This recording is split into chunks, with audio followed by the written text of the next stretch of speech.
ಈಗ ಇರ್ತಕ್ಕಂಥದ್ದು 7ನೆಯ ಮನ್ವಂತರ. ಹಾಗಾಗಿ ಆ 7 ಮನ್ವಂತರಗಳಲ್ಲಿ ಕೆಲವೊಂದನ್ನ ಹಿಂದೆ ಎಲ್ಲ ಹೇಳಿದ್ದಾರೆ. ಸ್ವಯಂಭೂ ಮನುವಿನ ಎಲ್ಲ ಮೊದಲೆಯ ಮನ್ವಂತರವೇ ಸ್ವಯಂಭೂಮನು. ಆ ಸ್ವಯಂಭೂ ಮನುವಿನ ಅನೇಕ ಅಲ್ಲಿ ಬರ್ತಕ್ಕಂತಹ ಕಪಿಲಾವತಾರವನ್ನು ಹೇಳಿದ್ದಾರೆ. ಹೇಳಿ ಮುಂದೆ ಹೀಗೆ ಒಟ್ಟು ಈ 8ನೇ ಸ್ಕಂದದ ಥೀಮ್ ಏನು ಅಂತಂದ್ರೆ ಯಾರ್ಯಾರು ಯಾವ್ಯಾವ ಮನ್ವಂತರಗಳಿಗೆ ಅದೆಲ್ಲ ಸುಮಾರು ಒಟ್ಟು 24 ಅಧ್ಯಾಯಗಳಿದೆ. 24 ಅಧ್ಯಾಯಗಳನ್ನ 2-3 ನಿಮಿಷ ಅಂತ ಹೇಳಿದ್ರೇನೆ ನಿಮ್ಗೆ ಆಗೋಗ್ಬಿಡುತ್ತೆ ಅಷ್ಟು. ಹಾಗಾಗಿ ಎಲ್ಲಿ ಪ್ರಮುಖವಾಗಿರ್ತಕ್ಕಂತಹ ಸಂದೇಶದ ಭಾಗ ಇದೆಯೋ, ನಿಮ್ಗೆ ಇಂಗ್ಲಿಷ್ನಲ್ಲಿ ಹೇಳ್ಬೇಕಾದ್ರೆ what is the take away message ಅಂತ. ಸುಮ್ಮನೆ ಏನೋ ನಾವು ಕತೆ ಹೇಳ್ದಂತೆ ನನಗನ್ಸಿರ್ಬಾರ್ದು, ಕೇಳಿದೀವಿ ಅಂತ ಆಗ್ಬಾರ್ದು.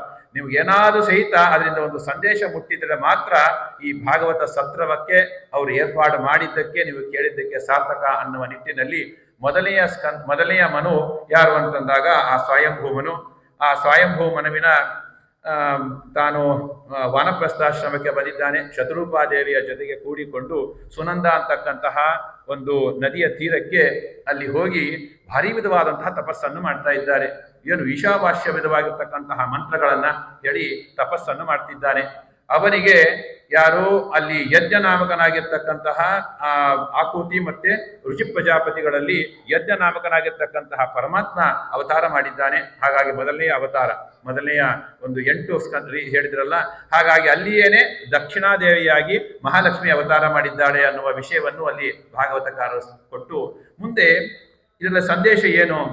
ಹಾಗಾಗಿ ಅಲ್ಲಿ ಹೋಗಿ ತಪಸ್ಸಿಗೆ ಕೂತಿದ್ದಾನೆ. ನಾವು ಸಹಿತ ಹಾಗೆ ಅಲ್ವಾ, ತಪಸ್ಸಿಗೆ ಶ್ರೇಯಾಂಸಿ ಬಹು ವಿಘ್ನಾನಿ. ತಪಸ್ಸಿಗೆ ಕುಳಿತರು ಅಂತಂದ್ರೆ ವಿಘ್ನಗಳೇ ಜಾಸ್ತಿ. ಅದು ಯಾರು ಗೊತ್ತಾ? ದೇವತೆಗಳ ವರವನ್ನು ಪಡೆದಿದ್ದಾರೆ.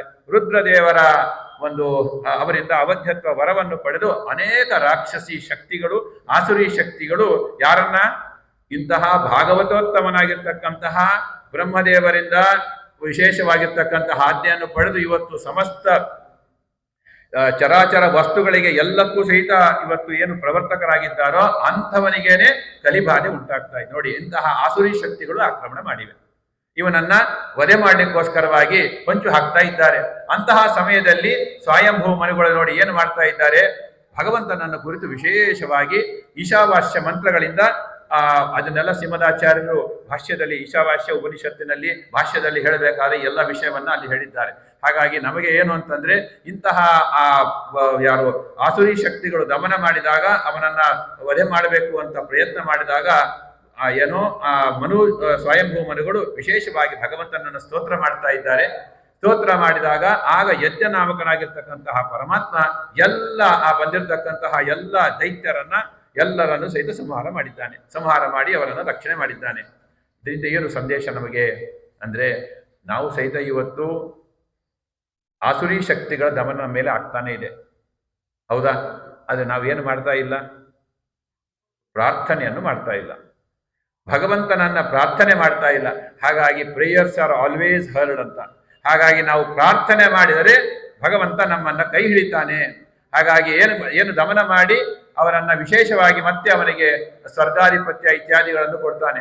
ಹಾಗಾಗಿ ನಮಗೂ ಸಹಿತ ಇವತ್ತು ಶ್ರೀಮದ್ ಭಾಗವತವನ್ನ ಕೇಳಿ ಮೊದಲನೆಯ ಅವತಾರ ಅಲ್ಲಿ ಯಜ್ಞನಾಮಕನಾಗಿರ್ತಕ್ಕಂತಹ ಪರಮಾತ್ಮನ ಅವತಾರದ ಸಂದೇಶ ಏನು ಅಂತಂದ್ರೆ, ನಾವು ಸಹಿತ ಇವತ್ತು ನಮ್ಮ ಮೇಲೆ ಅನೇಕ ದಾಳಿಗಳು ನಡೀತಾ ಇದೆ. ಟಿವಿ ದಾಳಿ ನಡೀತಾ ಇದೆ, ಫೇಸ್ಬುಕ್ ದಾಳಿ, ವಾಟ್ಸಪ್ ದಾಳಿ, ಏನೇನು ದಾಳಿಗಳು ಬೇಕೋ ಎಲ್ಲಾ ದಾಳಿಗಳು ನಡೀತಾ ಇದೆ. ಆದ್ರೆ ನಮಗೇನಾಗಿದೆ, ಮೊದಲು ಅವರು ಅಸುರರು ಅಂತಲೇ ಗೊತ್ತಾಗಿಲ್ಲ. ಇನ್ನೊಂದೇನೋ, ಆಮೇಲೆ ನಾವು ಭಗವಂತನನ್ನು ಪ್ರಾರ್ಥನೆ ಮಾಡ್ತಾ ಇಲ್ಲ.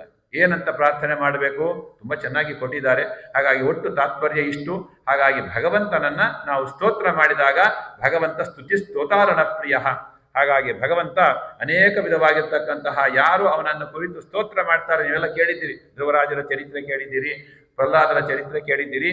ಎಲ್ಲರೂ ಸಹಿತ ಆ ಭಗವಂತನನ್ನ ಸ್ತೋತ್ರ ಮಾಡಿದಾಗ ಭಗವಂತ ಕೈ ಬಿಟ್ಟಿದ್ದು ಅಂತ ಇಲ್ಲವೇ ಇಲ್ಲ.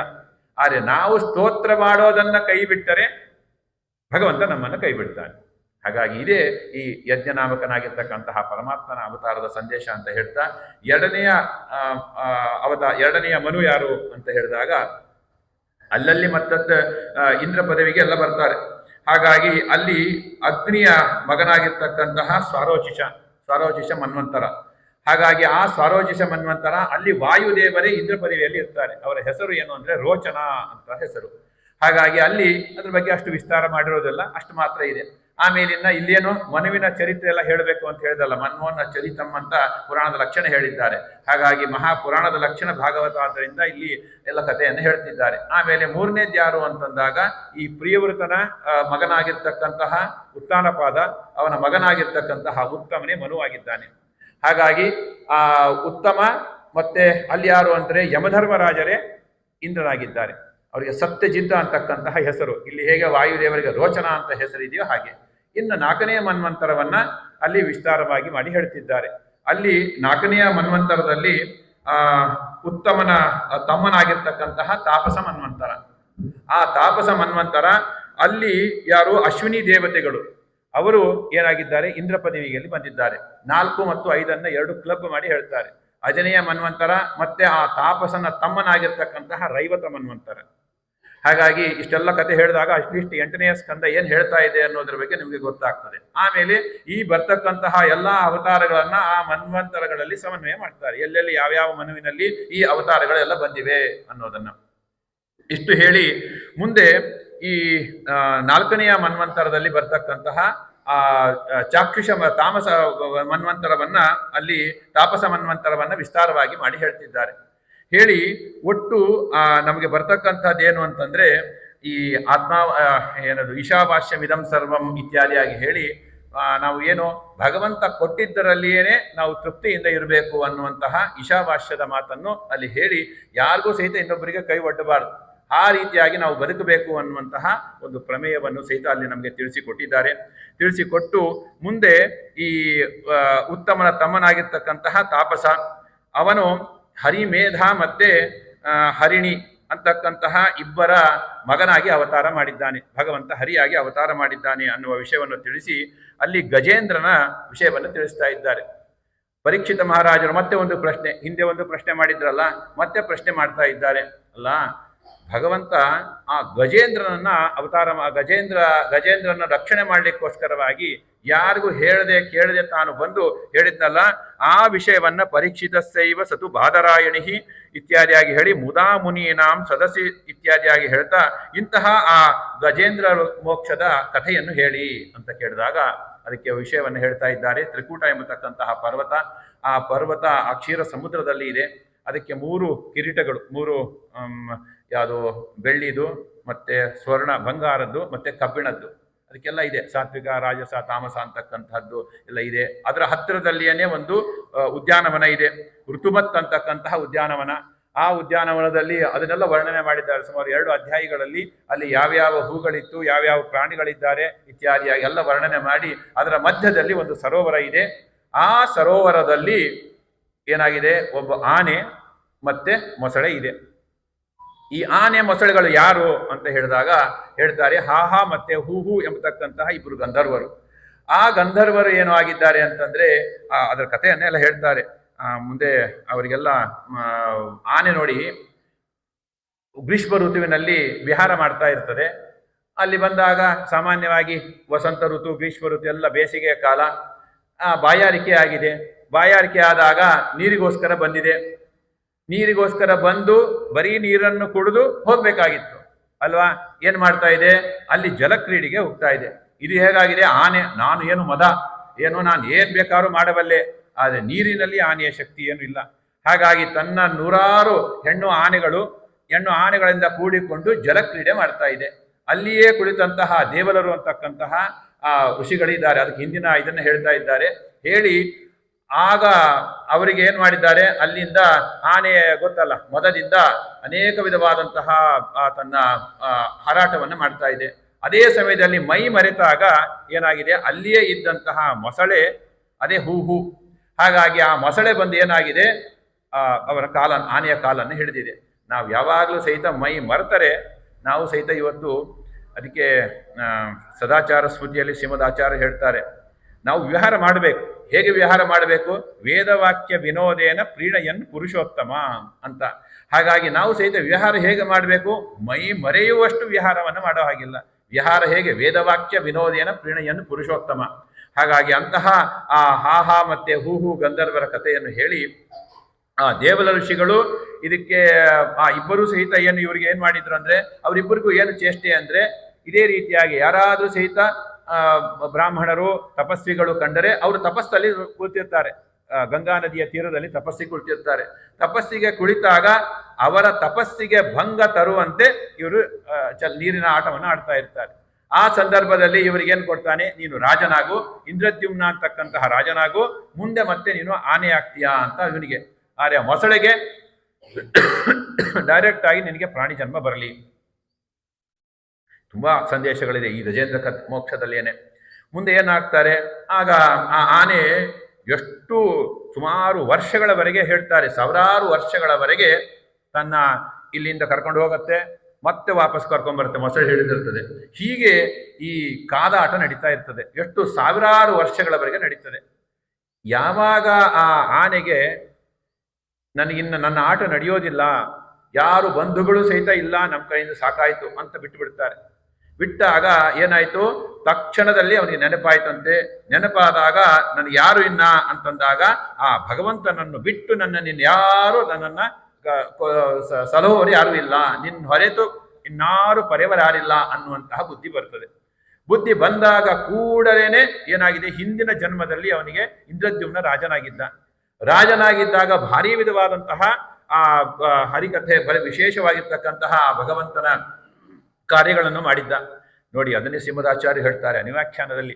ಹೇಳ್ಬೇಕಾದ್ರೆ ಒಂದು ಜನ್ಮದಲ್ಲಿ ನಮಗೇನಾದ್ರೂ ಸಂಸ್ಕಾರ ಇತ್ತು ಅಂದ್ರೆ ಏನದು, ವಾಸನಾ ಸರ್ವವಸ್ತೂನಾಂ ಅನಾದ್ಯನುಭವ ಆಗತಾಹ ಸಂತಿ ಏವ ಅಶೇಷ ಜೀವಾನಾಂ ಅನಾದಿ ಮನಸ್ಸಿ ಸ್ಥಿತಾಹ. ಅಂದ್ರೆ ನಮ್ಮ ಮನಸ್ಸಿನಲ್ಲಿ ಒಂದು ಸಲಿ ನಮಗೆ ಸಂಸ್ಕಾರ ರೂಪವಾಗಿ ನಮ್ಮಲ್ಲಿ ಬಂತು ಅಂತಂದ್ರೆ ನಾವು ಮುಂದೆ ನಾಳೆ ಕಪ್ಪೆ ಜನ್ಮ ಬರಲಿ, ನಾಯಿ ಜನ್ಮ ಬರಲಿ, ಆನೆ ಜನ್ಮ ಬರಲಿ, ಹಂದಿ ಜನ್ಮ ಬರಲಿ, ಯಾವುದೇ ಜನ್ಮ ಬಂದರೂ ಸಹಿತ ಈ ಸಂಸ್ಕಾರಗಳು ಮನಸ್ಸು ಮತ್ತೆ ಅಲ್ಲಿರ್ತಕ್ಕಂತಹ ಜೀವನಿಗೆ ಎಲ್ಲಿವರೆಗೂ ಅಂತಂದ್ರೆ ಮೋಕ್ಷದ ನಮಗೆ ಲಿಂಗ ದೇಹ ಭಂಗವಾಗುವವರೆಗೂ ಸಹಿತ ಈ ಕಾಂಬಿನೇಷನ್ ಇದ್ದೇ ಇರುತ್ತೆ. ಈ ಜೀವಕ್ಕೆ ಮತ್ತೆ ಮನಸ್ಸಿಗೆ ಆ ಸೂಕ್ಷ್ಮ, ಅದನ್ನ ಶ್ರೀಮದಾಚಾರ್ಯರು ಅನ್ವ್ಯಾಖ್ಯಾನದಲ್ಲಿ ಮತ್ತೆ ಶ್ರೀಮನ್ ನ್ಯಾಯಸುಧಾಕಾರರು ಅನೇಕವಾಗಿ ಈ ವಿಷಯವನ್ನು ತಿಳಿಸ್ತಾರೆ, ಸಂಧ್ಯಾಧಿಕರಣದಲ್ಲಿ ತಿಳಿಸಿ. ಹೀಗೆ ಆದ್ದರಿಂದ ನಾವು ಮನುಷ್ಯ ಇವತ್ತು ಎಲ್ಲಿ ತಪ್ಪುತ್ತಾನೆ ಅಂದ್ರೆ ನಾವು ಸಂಸ್ಕಾರವನ್ನು ಕೊಡೋದ್ರಲ್ಲೇ ತಪ್ಪುತ್ತಾನೆ. ಹಾಗಾಗಿ ಇವತ್ತು ನಾವು ಅದಕ್ಕೆ ಹೇಳ್ತಾರೆ, ಅದುಷ್ಟೇ ಅಶ್ರುತೇ ಭಾವೇ ನಭಾವ ಉಪಜಾಯತೆ. ನಮ್ಗೆ ಇವೆಲ್ಲ ಕೇಳಿದ್ರಲ್ಲ ಇವತ್ತು, ಇದು ಕೇಳಿದ ಎಲ್ಲವೂ ಸಹಿತ ಏನಾಗಿದೆ ಅಂದ್ರೆ ಸಂಸ್ಕಾರ ರೂಪವಾಗಿ ನಿಮ್ಮಲ್ಲಿ ಬಂದು ಬಿಟ್ಟಿದೆ. ಇಂತಹ 2025ನೇ ಇಸ್ವಿಯಲ್ಲಿ ಈ ಸಮಯದಲ್ಲಿ ಏನಿದು ಪುಷ್ಯ ಶುದ್ಧ ಏಕಾದಶಿಯ ದಿನದಂದು ಇಂತಹ ಜೋಡು ವೀರ ಆಂಜನೇಯ ದೇವಸ್ಥಾನದಲ್ಲಿ ಇಂತಹ ಅಖಂಡವಾಗಿರ್ತಕ್ಕಂತಹ ಭಾಗವತದಲ್ಲಿ ಇಂತಿಂತಹ ಆಚಾರ್ಯರು ಇಂತಿಂತಹ ವಿಷಯವನ್ನು ಹೇಳಿದಾಗ ಇಂತಿಂತಹ ಅಪೂರ್ವ ವಿಷಯಗಳನ್ನು ಹೇಳಿದ್ದಾರೆ ಅಂತ ನಿಮ್ಮ ಮನಸ್ಸಿನಲ್ಲಿ ಬ್ಲೂ ಪ್ರಿಂಟ್ ಆಗಿ ಹೋಗ್ಬಿಟ್ಟಿರುತ್ತೆ. ಆ ಬ್ಲೂ ಪ್ರಿಂಟ್ ಆಗಿದ್ದು ಏನಾಗಿರುತ್ತೆ, ಅದೇ ಸಂಸ್ಕಾರ ರೂಪವಾಗಿ ಇದ್ದು ನಿಮಗೆ ಮುಂದೆ ಯಾವುದೋ ಇನ್ನೊಂದು 10 ವರ್ಷದಲ್ಲೋ 15 ವರ್ಷದಲ್ಲೋ 20 ವರ್ಷ ಅಥವಾ ಇವತ್ತೇನೋ ಅಥವಾ ನಾಳೆನೋ ಯೋಗ್ಯರಾಗಿದ್ದರೆ ಅದೇ ನಮಗೆ ಕನಸಿನ ರೂಪದಲ್ಲಿ ಸ್ವಪ್ನ ರೂಪದಲ್ಲಿ ಬಂದು ಅದೇ ಸಂಸ್ಕಾರವಾಗಿ ಆಗುತ್ತೆ. ನೋಡಿ, ಇದೇ ವಿಷಯವನ್ನ ಶ್ರೀಮದಾಚಾರ್ಯರು ಅನ್ವ್ಯಾಖ್ಯಾನದಲ್ಲಿ ಹೇಳಿದ್ದನ್ನ ಇಲ್ಲಿ ನಾವು ಭಾಗವತಕಾರರು ಹೇಳ್ತಾ ಇದ್ದಾರೆ. ಅವನಿಗೆ ಇಂದ್ರದ್ಯುಮ್ನಾಗಿದ್ದಾಗ ಈಗ ಆನೆ ಜನ್ಮ ಬಂದಿದೆ, ಆದರೆ ಅವನಿಗೇನಾಯ್ತು, ಇಂತಹ ನಾನು ಭಗವಂತನನ್ನ ಸ್ಮರಣೆ ಮಾಡಬೇಕು, ಭಗವಂತನನ್ನು ಸ್ಮರಣೆ ಮಾಡ್ತಾ ಇದ್ದಾನೆ. ನಾರಾಯಣ ಅಖಿಲ ಗುರು ಭಗವನ್ ನಮಸ್ತೆ ಅಂತ ಹೇಳಿದಾಗ ಭಗವಂತ ನೋಡಿ ಇನ್ನೂ ಅವನ ಪ್ರಾರ್ಥನೆ ಮುಗಿತಾ ಇದೆ. ಮುಗಿಯುವಾಗ ಅಷ್ಟೊತ್ತಿಗೆ ಮುಗಿಯುವಷ್ಟರೊಳಗೆ ಭಗವಂತ ಬಂದಿದ್ದಾನೆ. ಅದಕ್ಕೆ ದಾಸರು ಹೇಳ್ತಾರಲ್ಲ, ಕರಿರಾಜನ ಏನದು ಮೊರೆ ಕೇಳಿ ಬರ್ತಾನೆ ಅಂತ. ಏನು ತನ್ನ ಹೆಂಡತಿಯಾದ ಲಕ್ಷ್ಮಿಗೂ ಸಹಿತ ಹೇಳದೆ ಬಂದಂತೆ, ಗರುಡನಿಗೆಲ್ಲ ಹೇಳಿದ್ದಂತೆ. ನೋಡಿ, ಭಗವಂತ ಏನಾಗಿದೆ ಅಂದ್ರೆ ಗಜೇಂದ್ರನಿಗೆ ಇಂತಹ ಏನಿದು ನಡೀತಾ ಇದ್ದಾಗ, ಏನೋ ಈ ಉಪಟಳ ನಡೀತಾ ಇದ್ದಾಗ ಭಗವಂತ ರೆಡಿಯಾಗಿದ್ದಂತೆ. 12ನೇ ಇದರಲ್ಲಿ ಹೇಳ್ತಾರೆ, ಏನು ಗರುಡನಿಗೆ ಎಲ್ಲ ಹೇಳಿ ಹೇಗೆ ಇವತ್ತು ಯಾರಿಗೂ ಹುಷಾರಿಲ್ಲ ಅಂತಂದಾಗ ಆಂಬ್ಯುಲೆನ್ಸ್ ರೆಡಿ ಮಾಡಿಟ್ಟಿರ್ತಾರಲ್ವಾ, ಹಾಗೆ ಇವತ್ತೇನಾಗಿದ್ದಾನೆ ಭಗವಂತ ಯಾವಾಗ ಕರೆಯೋದಕ್ಕೆ ನೋಡ್ತಾ ಇರ್ತಾನಂತೆ.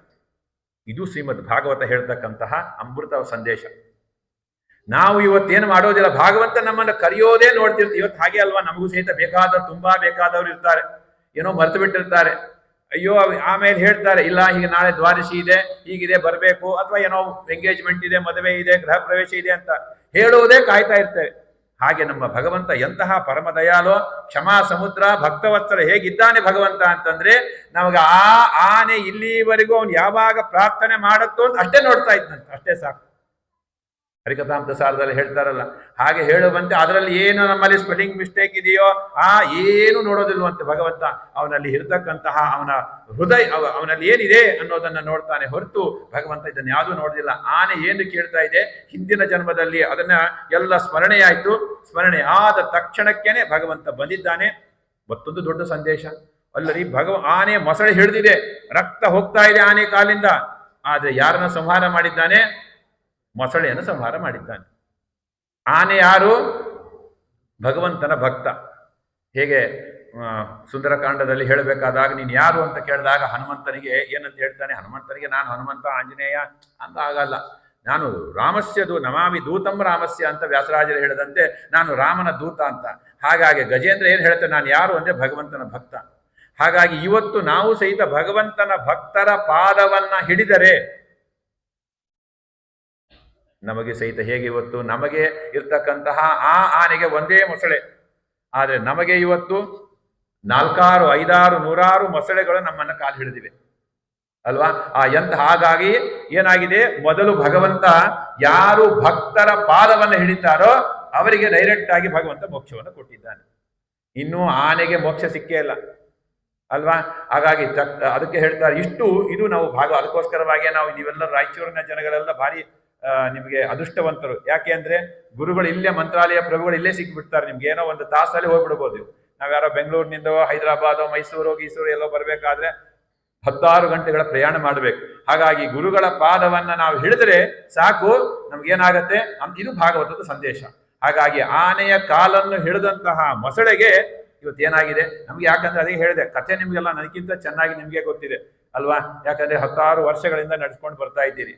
ಹಾಗಾಗಿ ಗುರುಗಳ ಭಗವಂತನ ಭಕ್ತರ ಪಾದವನ್ನ ಹಿಡಿದಂತಹ ಯಾರು ಆನೆಯ ಕಾಲನ್ನು ಹಿಡಿದಂತಹ ಮೊಸಳೆಗೆ ಹೇಗೆ ಭಗವಂತ ಮೋಕ್ಷವನ್ನ ಕೊಟ್ಟು, ಅದರಲ್ಲಿ ಇನ್ನೊಂದು ಸಂದೇಶ, ಭಗವಂತ ತಾನು ಬೇರೆಯಲ್ಲ, ತನ್ನ ಆಯುಧಗಳು ಬೇರೆ ಅಲ್ಲ ಅಲ್ವಾ? ಇದು ಒಂದು ಭಗವಂತನಿಗೆ ಅದೊಂದು ನವವಿಧ ದ್ವೇಷಗಳಲ್ಲಿ ಹೇಳ್ತಾರೆ, ಭಗವಂತನ ಅವಯವಗಳು ಬೇರೆ, ಭಗವಂತನ ಆಯುಧಗಳು ಬೇರೆ ಅಂತ ಚಿಂತನೆ ಮಾಡಿದ್ರೆ ಅದು ನವವಿಧ ದ್ವೇಷದಲ್ಲಿ ಪರಿವರ್ತನವಾಗುತ್ತೆ. ಹಾಗಾಗಿ ಭಗವಂತನೇ ತಾನೇ ಬಂದಂತೆ ಆ ಚಕ್ರವನ್ನು ಬಿಟ್ಟಿದ್ದಾನೆ. ಇಷ್ಟು ಇದರ ಕಥೆ. ಆದರೆ ಇನ್ನೊಂದು ಇದರಲ್ಲಿ ಇದೆ, ಇದು ಪಾರ್ಟ್ ಎ. ಪಾರ್ಟ್ ಬಿ ಏನು ಅಂದ್ರೆ, ತನ್ನಲ್ಲಿ ಭಗವಂತ ಪ್ರಾರ್ಥನೆ ಮಾಡಿದಾಗ ಭಗವಂತ ಬಂದ ತಕ್ಷಣ ನಾವೇನ್ ಮಾಡ್ತೇವೆ? ಸ್ತೋತ್ರಕ್ಕೆ ಒಲಿದಂತಹ ಭಗವಂತ ನೋಡಿ, ಆನೆ ಏನು ಮಾಡಿದೆ? ತನ್ನಲ್ಲಿಯೇ ಇದ್ದಂತಹ ಏನು ಆ ಹೂವನ್ನು ತೋಡಿದೆ. ಪತ್ರಂ ಪುಷ್ಪಂ ಫಲಂ ತೋಯಂ ಯೋಮೇ ಭಕ್ತ್ಯ ಪ್ರಯಚ್ಛತಿ ಅಂತ ಗೀತೆಯಲ್ಲಿ ಹೇಳಿದಂತೆ, ಅಲ್ಲಿಯೇ ಇದ್ದಂತಹ ಒಂದು ಕಮಲದ ಒಂದು ಹೂವನ್ನು ತೆಗೆದುಕೊಂಡು ಏನ್ ಮಾಡ್ತಾ ಇದ್ದಾರೆ? ಆ ತಕ್ಷಣಕ್ಕೆ ಆ ಭಗವಂತನಿಗೆ ಅಲ್ಲಿಂದನೇ, ಅಲ್ಲಿ ಇರೋದು ನೋಡಿ, ಭಗವಂತ ನಮ್ಮಲ್ಲಿ ನೋಡೋದೇನೋ, ಭಗವಂತ ಅಲ್ಲಿದ್ದಾನೆ, ಗರುಡ ವಾಹನನಾಗಿ ಭಗವಂತ ಬರ್ತಾ ಇದ್ದಾನೆ. ನಾರಾಯಣ ಅಖಿಲ ಗುರು ಭಗವನ್ ನಮಸ್ತೆ ಹೇಳೋದಷ್ಟೊತ್ತಿಗೇನೆ ಬಂದಿದ್ದಾನೆ. ಬಂದಾಗ ಅದೇ ಆ ಸೊಂಡಲಿನಿಂದ ಭಗವಂತ ಪುಷ್ಪವನ್ನೇ ಸಮರ್ಪಣೆ ಮಾಡಿದ್ದಾನೆ. ಅಂದ್ರೆ ಅರ್ಥ ಏನು? ನಾವು ಇಷ್ಟು ಮಾಡಿದಾಗ ನಾವು ಸಹಿತ ಇವತ್ತು ಏನ್ ಮಾಡ್ತೇವೆ? ಧನುರ್ಮಾಸ ಆಗೋದಿಲ್ಲ ಅಂತ ಪೂರ್ತಿ ಬಿಟ್ಟೇ ಬಿಡ್ತೇವೆ. Something is better than nothing ಅಲ್ವಾ? ಏನ್ ಮಾಡ್ಬೇಕು? ಅಯ್ಯೋ ನಮ್ಮ ಮನೆಗೆ ಬಿಡಿ, ಯಾರು ಆಚಾರ ಬರ್ತಾರೆ, ಅದೇ ನೀವು ಮಡಿಲಿಂದ ಮಾಡಿಕೊಡ್ಲಿಕ್ಕೆ ಆಗೋದಿಲ್ವಲ್ಲ, ಅದೇ ಬ್ರಾಹ್ಮಣನಿಗೆ ನೀವು ಒಣವಾಗಿರ್ತಕ್ಕಂತಹ ಅಕ್ಕಿ, ಬೇಳೆ, ಏಲಕ್ಕಿ, ಜೀರಿಗೆ, ಮೆಣಸು ಎಲ್ಲ ಕೊಟ್ಟು ಕೃಷ್ಣಾರ್ಪಣ ಹೇಳ್ಬೋದಲ್ಲ. ಹೀಗೆ ನಾನು ಮಾಡಬೇಕಾದಾಗ ಅದಕ್ಕೆ ಹೇಳ್ತಾರೆ ಕೃಷ್ಣಾಮೃತ ಮಹಾರ್ಣವದಲ್ಲಿ ಕೊನೆಗೆ ಹೇಳಬೇಕಾದಾಗ ಭಗವಂತನಿಗೆ ನೀವೆಲ್ಲ ಬ್ರಹ್ಮದೇವರೇ ಹೇಳ್ತಾರೆ, ನಾನು ತಂತ್ರ ಸಾರೋಕ್ತವಾಗಿ ಪೂಜೆ ಮಾಡಲಿಕ್ಕೆ ನಮ್ಮಿಂದನೇ ಅಸಾಧ್ಯವಾಗುತ್ತೆ, ಅಷ್ಟೆಲ್ಲ ಆಗುತ್ತೆ. ಅದಕ್ಕೋಸ್ಕರವಾಗಿ ಓಂ ನಮೋ ನಾರಾಯಣಾಯ ಅಂತ ಹೇಳಿ ಆ ಸಾಲಿಗ್ರಾಮಕ್ಕೆ ಅಭಿಷೇಕ, ಓಂ ನಮೋ ನಾರಾಯಣಾಯ ಅಂತ ಹೇಳಿ ಗಂಧಂ ಸಮರ್ಪಯಾಮಿ, ಅದೇ ನೀರೇ ಸುಮ್ಮನೆ ಗಂಧಂ ಸಮರ್ಪಯಾಮಿ, ಓಂ ನಮೋ ನಾರಾಯಣಾಯ ಪುಷ್ಪಂ ಸಮರ್ಪಯಾಮಿ, ಓಂ ನಮೋ ನಾರಾಯಣಾಯ ನೈವೇದ್ಯಂ ಸಮರ್ಪಯಾಮಿ, ಓಂ ನಮೋ ನಾರಾಯಣಾಯ ಮಹಾನಿರಾಜನ, ಎಲ್ಲವನ್ನು ಸಹಿತ ನಾವು ಸಮರ್ಪಣೆ ಮಾಡಿದಾಗ ಸುಲಭದಿಂದ ಭಗವಂತ ನಮ್ಮ ಪೂಜೆಯನ್ನು ಸ್ವೀಕಾರ ಮಾಡ್ತಾನೆ. ಇದು ಇನ್ನೊಂದು ಸಂದೇಶ. ಹಾಗಾಗಿ ನಮಗೆ ಗಜೇಂದ್ರ ಮೋಕ್ಷ ನೀವೆಲ್ಲ ಕೇಳಿರ್ತೀರಿ ಕಥೆ, ಅದಕ್ಕೋಸ್ಕರ ನಾನು ಕಥೆ ಹೇಳೋದಿಲ್ಲ. ಹಾಗಾಗಿ ನೀವು ಸಹಿತ ಇವತ್ತು ಜೀವನದಲ್ಲಿ ಏನು ಮಾಡಬೇಕು ಅಂತ ಆದರೆ, ನಮ್ಮ ಇದ್ದಂತಹ ರಿಸೋರ್ಸಸ್ ನಮ್ಮಲ್ಲಿ ಏನು ಕೂಡಲೇ, ಇದಕ್ಕೆ ಭಾಗವತ ಯಾಕೆ ಕೇಳಬೇಕು ಅಂದ್ರೆ ಪ್ರೆಸೆನ್ಸ್ ಆಫ್ ಮೈಂಡ್ ನೋಡಿ. ಭಾಗವತ ಆ್ಯಂಡ್ ಮ್ಯಾನೇಜ್ಮೆಂಟ್ ಹೇಳುವಾಗ ಪ್ರೆಸೆನ್ಸ್ ಆಫ್ ಮೈಂಡ್ ಇರಬೇಕು. ನಮ್ಮ ಪರಮ ಪೂಜ್ಯ ವಿದ್ಯಾಗುರುಗಳಾದ ಬೇಜಾವರ ಶ್ರೀಪಾದರು ಯಾವತ್ತೂ ಅದೇ ಥರದ್ದು. ಏನು ಅಂತಂದ್ರೆ ಸಮಗ್ರ ಭಾಗವತ ಧರ್ಮವನ್ನ ಆಚರಣೆ ಮಾಡಿದಂತಹ ಮಹಾನುಭಾವರು ಅಲ್ಲಲ್ಲಿ ಹೇಳ್ತಾ ಇರ್ತಾರೆ. ಹೇಳಿದಾಗ ಅಲ್ಲಿ ಕೂಡಲೇ ಪ್ರೆಸೆನ್ಸ್ ಆಫ್ ಮೈಂಡ್, ತಕ್ಷಣಕ್ಕೆ ಯಾರೋ ನೋಡಿದ್ರು, ಏನೋ ಆಕ್ಸಿಡೆಂಟ್ ಆಯ್ತು, ಏನೋ ಆಯ್ತು ಅಂದಾಗ ಕೂಡಲೇ ಪ್ರೆಸೆನ್ಸ್ ಆಫ್ ಮೈಂಡ್, ಏನ್ ಮಾಡ್ಬೇಕು, ಯಾರಿಗೆ ಫೋನ್ ಮಾಡ್ಬೇಕು, ಯಾರಿಗೆ ಹೇಳ್ಬೇಕು, ಏನ್ ಮಾಡ್ಬೇಕು ಅಂತ. ಹಾಗೆ ಇಲ್ಲಿ ಯಾರಿಗೆ, ಆನೆಗೆ ಏನು ಪ್ರೆಸೆನ್ಸ್ ಆಫ್ ಮೈಂಡ್ ಅಂದ್ರೆ ಕೂಡಲೇ ಅಲ್ಲಿ ಭಗವಂತ ಬಂದಿದ್ದಾನೆ, ನಾನೇನ್ ಮಾಡ್ಬೇಕು, ಸ್ತೋತ್ರ ಮಾಡಿದ್ದೇನೆ ಅಲ್ವಾ, ತಕ್ಷಣದಲ್ಲಿ ಆ ಹೂವನ್ನು ತೆಗೆದುಕೊಂಡು ಸಮರ್ಪಣೆ ಮಾಡಬೇಕು. ಇದು ನಾವು ಸಹಿತ ಇವತ್ತು ನಮಗೆ ಬರ್ತಕ್ಕಂತಹ ಏಕಾದಶಿ ಬರುತ್ತೆ, ಧನುರ್ಮಾಸ ಬರುತ್ತೆ, ಮಾಘ ಮಾಸ ಬರುತ್ತೆ, ಎಲ್ಲಾ ಬರುತ್ತೆ. ಅಯ್ಯೋ ನಮ್ಮ ಕಡೆಯಿಂದ ಆಗೋದಿಲ್ಲ ಅಂತ ಪೂರ್ತಿ ಬಿಟ್ಬಿಡೋ ಹಾಗಿಲ್ಲ. ಇವತ್ತು ನಮಗೆ ವಾಯುಸ್ಥಿತಿ ಬರೋದಿಲ್ಲ ಅಂತ ಪೂರ್ತಿ ಬಿಟ್ಟೇ ಬಿಡೋದ? ಬಾನ್ ತಸ್ಮಾನ್ ಪುರಭೂತ ವೈರಿ ಬಲವನ್, ಕೊನೆಗೇನು ಆಗೋದಿಲ್ವಲ್ವಾ? ಹನುಮಾಯ ನಮಃ ಓಂ, ಮಧ್ವಾಯ ನಮಃ ಓಂ, ಭೀಮಾಯ ನಮಃ ಓಂ ಅಂತ ಅಷ್ಟೇ ಮಾಡಿ ಸಾಕು. ಮುಂದೆ ಯಾರೋ ನಿಮ್ಗೆ ವಾಯುಸ್ಥಿತಿ ಹೇಳೋರು ಸಿಗ್ತಾರೆ. ಇದು ನಮಗೆ ಗಜೇಂದ್ರ ಮೋಕ್ಷದ ಕಥೆಯಿಂದ ತಿಳಿತಕ್ಕಂತಹ ಒಂದು ಸಂದೇಶ. ಅದರಿಂದ ನಿಮ್ಮ ಕಥೆ ನಿಮಗೆಲ್ಲ ಗೊತ್ತಿದೆ, ಅದಕ್ಕೋಸ್ಕರ ಕಥೆಯ ಬಗ್ಗೆ ನಾನು ಜಾಸ್ತಿ ಹೇಳೋದಿಲ್ಲ. ಹಾಗಾಗಿ ಗರುಡಾರೂಢನಾಗಿ ಬಂದು ಹೇಳ್ತಾ ಇದ್ದಾನೆ. ಹೇಳಿ ಇಷ್ಟು ತನ್ನ ಆ ಕರಿರಾಜ ಕರೆದಂತಹ ಆ ಮೊರೆಗೆ ಭಗವಂತ ಓಡಿ ಬಂದ. ಇದನ್ನ, ಈ ಕಥೆಯನ್ನ ಯಾರು ಕೇಳ್ತಾರೋ, ನಿತ್ಯದಲ್ಲಿ ಯಾರು ಬ್ರಾಹ್ಮಿ ಮುಹೂರ್ತದಲ್ಲಿ ಬೆಳಗ್ಗೆ ಎದ್ದು ಕೇಳ್ತಾರೋ, ಅಂತಃಸುರಸ್ಯ ಸೂರು ಪದೇನ ಬಲೆ ಗ್ರಹೇತೋ ಗ್ರಹೇಣ ಯಾತಪತಿರಂಬುಜ ಆಸ್ತಾರ್ಥ ಆಹೇದಮಾದಿ ಪುರುಷಾಖಿಲ ಲೋಕನಾಥ ತೀರ್ಥ ಶ್ರವಣ ಮಂಗಲ ನಾಮಧೇಯ. ಆಗ್ಲೇ ಹೇಳಿದ್ನಲ್ಲ ಸ್ವಪ್ನಗಳು ಅಂತ. ಹಾಗಾಗಿ ನಮಗೂ ಸಹಿತ ಇವತ್ತು ಸ್ವಪ್ನಗಳು ಬರ್ತಾ ಇರ್ತಾವೆ. ಎಂತೆಂತಹ ಸ್ವಪ್ನಗಳು ಬರ್ತಾವೆ? ದುಸ್ವಪ್ನಗಳು ಬರ್ತಾ ಇರ್ತವೆ. ಅಂತಹ ಎಲ್ಲಾ ದುಸ್ವಪ್ನಗಳಿಂದ ಇವತ್ತು ನಮಗೆ ಮೋಚನೆ ಸಿಗಬೇಕು. ಅದಕ್ಕೆ ಹೇಳ್ತಾರೆ, ಸುಖ ಸ್ವಪ್ನಗಳು ಬಂತು ಅಂದ್ರೆ, ಇವತ್ತು ಎಲ್ಲರಿಗೂ ಸ್ವಪ್ನಗಳು ಬಂದಿದೆಯಲ್ವಾ, ಬರ್ತಾವಲ್ಲ. ಆ ಸ್ವಪ್ನಗಳು ಬಂದಾಗ ಏನ್ ಹೇಳ್ತಾರೆ ಗೊತ್ತಾ? ಸೂಚಕಶ್ಚ ಹಿ ಶುಚೇ ರಾಚಕ್ಷತೆ ಚ ತದ್ವಿಧ ಓಂ ಅಂತ ಸೂತ್ರ. ನಮಗೆ ಸ್ವಪ್ನಗಳು ಬಂದರೆ, ಇವತ್ತೇನೋ ಸ್ವಪ್ನ ಬಂತು ನಮಗೆ, ಇವತ್ತೇನು ನನಗೆ ನಡೀತದೆ ಅಂತ ಗೊತ್ತಾಗುತ್ತೆ. ನಾಳೆ ಏನು ನಡೀತದೆ, ಮುಂದೆ ಇನ್ನು 3-4 ತಿಂಗಳಲ್ಲಿ ನಮಗೆ ಏನಾಗತ್ತೆ ಅನ್ನೋದು ಗೊತ್ತಾಗುತ್ತೆ. ಉಪನಿಷತ್ತುಗಳಲ್ಲೇ ಶ್ರೀಮದಾಚಾರ್ಯ ಹೇಳ್ತಾರೆ. ಆಮೇಲೆ ಅನೇಕ ಕಡೆಗಳಲ್ಲಿ ಇವತ್ತು ಹೇಳ್ತಾರೆ, ಇವತ್ತು ಟೈಟಾನಿಕ್ ಅಂತಕ್ಕಂತಹ ಹಡಗು ನೀವು ನೋಡಿ ಕೇಳಿದಿರಲ್ಲ, ಮುಳುಗಿದ್ದು. ಇವತ್ತೆಲ್ಲ ನಿಮ್ಗೆಲ್ಲ ಗೊತ್ತಿದೆ ಅನೇಕರಿಗೆ ಅಲ್ವಾ. ಅಲ್ಲಿ ಒಬ್ರು ಡೈರಿ ಬರಿತಾ ಇದ್ರಂತೆ, ಒಬ್ರು ಡೈರಿ ಬರಿತಾ ಇದ್ದು, ಅದಕ್ಕೆ ಏನೇನಂದ್ರೆ ಇವತ್ತು ಏನೇನು ನನಗೆ ಕನಸುಗಳು ಬಿದ್ದಿದೆ ಅಂತ. ಯಾವುದೋ ಅದಕ್ಕೆ ಹೇಳ್ತಾರೆ ಕೃಷ್ಣಂ ಕೃಷ್ಣ ದಂತಂ. ಎಂತಹ ನಮ್ಗೆ ದುಸ್ವಪ್ನಗಳು ಯಾವುದು, ಉತ್ತಮ ಸ್ವಪ್ನಗಳು ಯಾವುದು ಅಂತ ನಮ್ಗೆ ಗೊತ್ತೇ ಇಲ್ಲ. ಅದಕ್ಕೆ ಶ್ರೀಮದ್ ಆಚಾರ್ಯರು ನೋಡಿ, ಇವತ್ತು ಸ್ವಪ್ನಗಳು ಎಂತೆಂತಹ ಸ್ವಪ್ನಗಳು ಬರ್ತಾವೆ, ಯಾವ ಸ್ವಪ್ನಗಳು ಯಾವುದು ಸೂಚಕ ಅನ್ನೋದನ್ನು ಹೇಳ್ತಾರೆ. ಹೇಳಿ ಮತ್ತೆ ಅದಕ್ಕೆ ಪರಿಹಾರ ಏನು, ರಾತ್ರಿ ಸೂಕ್ತದಿಂದ ಹೇಳಿ ಹೋಮಗಳನ್ನು ಮಾಡಬೇಕು. ಅದಕ್ಕೆ ವೈಶ್ವರ್ಯವಾದಿ ರಹಿತ ಅನ್ನವನ್ನ ಊಟ ಮಾಡೋದ್ರಿಂದ ನಮ್ಗೆ ಎಷ್ಟು ವೈಶ್ವರ್ಯವಾದಿಗಳನ್ನ ಮಾಡಿರ್ತಕ್ಕಂತಹ ಸಂಸ್ಕಾರ ಪೂರಿತವಾದಂತಹ ಅನ್ನವನ್ನ ಊಟ ಮಾಡೋದ್ರಿಂದ ಈ ಎಲ್ಲ ಏನೇನೋ ನಮ್ಗೆ ದುಷ್ಕರ್ಮ ಇದೇನು ಸ್ವಪ್ನಗಳ ಬಂದಿರುತ್ತೆ ಅಲ್ಲ ಹೋಗುತ್ತೆ. ಅದಕ್ಕೋಸ್ಕರವಾಗಿ ಅದಕ್ಕೆ ಹೇಳ್ತಾರೆ, ಒಬ್ಬ ಒಳ್ಳೆಯ ಗೃಹಿಣಿ, ಯತಿಗಳು ಇಂಥವರೆಲ್ಲ ಬಂದರೆ ಏನಾಗತ್ತೆ, ಒಬ್ಬ ನಮ್ಗೆಲ್ಲವೂ ಸಹಿತ ಶುಭ ಸೂಚಕ ಸ್ವಪ್ನಗಳು. ಅಂದ್ರೆ ನಮ್ಗೆ ಇನ್ನೂ ಒಳ್ಳೇದಾಗೋದಿದೆ ಅಂತ ಅರ್ಥ. ಅಥವಾ ಕಪ್ಪಾದ ಮನುಷ್ಯ ಬಂದು, ಅಥವಾ 2 ಹಲ್ಲು, ಈ ರೀತಿಯಾಗಿರ್ತಕ್ಕಂಥದ್ದು ನಮ್ಮ ಮೈಗೆ ನಾವೇ ಎಣ್ಣೆ ಹಚ್ಚಿಕೊಂಡು ಸ್ನಾನ ಮಾಡ್ತಕ್ಕಂತಹ ದೃಶ್ಯ ಇತ್ಯಾದಿ ಹೆದರಬೇಕಾಗಿಲ್ಲ. ಅದಕ್ಕೆಲ್ಲಕ್ಕೂ ಸಹಿತ ಇಂತಹ ಭಾಗವತ, ಗಜೇಂದ್ರ ಮೋಕ್ಷ ಇತ್ಯಾದಿಗಳನ್ನು ಕೇಳಿ ನಾವು ಭಗವಂತನಿಗೆ ಇವತ್ತು ವಿಶೇಷವಾಗಿರ್ತಕ್ಕಂತಹ ನೈವೇದ್ಯವನ್ನು ಸ್ವೀಕಾರ ಮಾಡಿದರೆ ಆ ದೋಷದಿಂದ ಪರಿಹಾರವಾಗುತ್ತೆ. ಹಾಗಾಗಿ ದುಸ್ವಪ್ನಂ ತಸ್ಯ ನಶ್ಯತೆ. ಹಾಗಾಗಿ ಇಂತಹ ದುಸ್ವಪ್ನಗಳ ಬಾಧೆ ಹೋಗಬೇಕು ಅಂತಾದರೆ, ಮತ್ತೆ ಸಂಪತ್ತು ಬರಬೇಕು ಅಂತಾದರೆ ಈ ಗಜೇಂದ್ರ ಮೋಕ್ಷವನ್ನು ನಿತ್ಯದಲ್ಲಿ ನಾವು ಪಠನೆ ಮಾಡಬೇಕು ಅನ್ನೋದನ್ನು ಹೇಳಿ ಸಂಪತ್ತು ಬರುತ್ತೆ. ಹೀಗಾಗಿ ಅಂತ್ಯಕಾಲದಲ್ಲಿ ಭಗವಂತನ ಸ್ಮರಣೆ ಬರುತ್ತೆ ಯಾವಾಗ, ಈ ಗಜೇಂದ್ರ ಮೋಕ್ಷವನ್ನು ಹೇಳಿದಾಗ. ಹಾಗಾಗಿ ನಾವೆಲ್ಲರೂ ಸಹಿತ ಇವತ್ತೇನಾಗಿರ್ಬೇಕು ಅಂದ್ರೆ ಗಜೇಂದ್ರ ಮೋಕ್ಷವನ್ನು ಹೇಳಬೇಕು. ಇದು ಶ್ರೀಮದ್ ಭಾಗವತ ಕಳಿಸಿಕೊಡ್ತಕ್ಕಂತಹ ಒಂದು ಸಂದೇಶ ಅಂತ ಹೇಳ್ತಾ, ಮುಂದೆ 5ನೆಯ ಮನ್ವಂತರು ತಾಪಸನ ತಮ್ಮನಾಗಿರ್ತಕ್ಕಂತಹ ರೈವತ ಮನ್ವಂತರ, ಆಮೇಲೆ ಚಾಕ್ಷುಷ ಮನ್ವಂತರ. ಅದಕ್ಕೆ ಯಾರು, ಇಂದ್ರ ಯಾರು ಅಂದ್ರೆ ಶಚಿಪತಿ ಪುರಂದರ ಅಂತಕ್ಕಂಥವನು. ಒಂದು ಸರಿ ಏನ್ ಮಾಡಿರ್ತಾನೆ, ಈ ಪುರಂದರ ಆನೆ ಮೇಲೆ ಮೆರವಣಿಗೆ ಹೋಗ್ತಾ ಇರ್ತಾನೆ.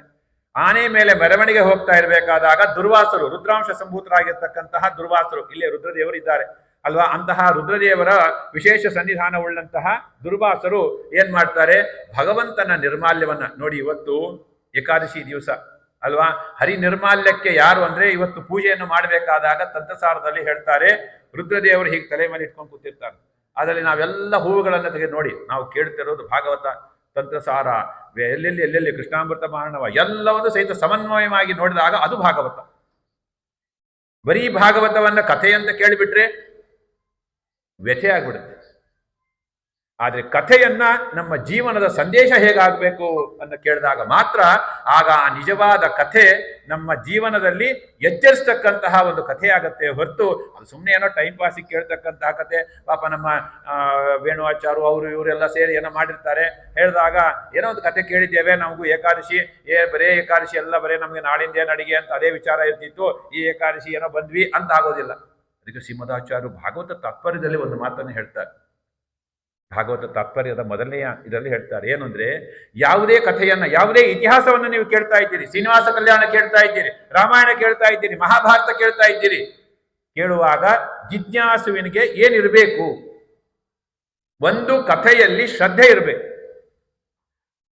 ಇನ್ನೊಂದೇನಿರಬೇಕು ಅಂದ್ರೆ ಆ ಕಥೆಯಲ್ಲಿ ಬರ್ತಕ್ಕಂತಹ ತತ್ವಗಳ ಬಗ್ಗೆ ಗಮನ ಇರಬೇಕು. ಇವತ್ತು ಡಾಕ್ಟರ್ ನಿಮ್ಮನ್ನ ನೋಡ್ತಾ ಇರ್ತಾರೆ, ಡಾಕ್ಟರ್ ನೋಡೋದು ಹೇಗೆ? ನೀವು ಆ ಅಂತ ಬಾಯಿ ತೆಗೀರಿ. ಒಬ್ಬ ಡೆಂಟಿಸ್ಟು ನೋಡೋದು ಹೇಗಿರುತ್ತೆ? ನಾನು ನಿಮ್ಮ ಹಲ್ಲನ್ನು ನೋಡ್ತೇನೆ, ಲೈಟ್ ಹಾಕಿ ನೋಡ್ತೇನೆ. ಒಬ್ಬತ್ತು ಡಾಕ್ಟರ್ ನೋಡೋದಾಗ ಹೇಗೆ ನೋಡ್ತಾನೆ?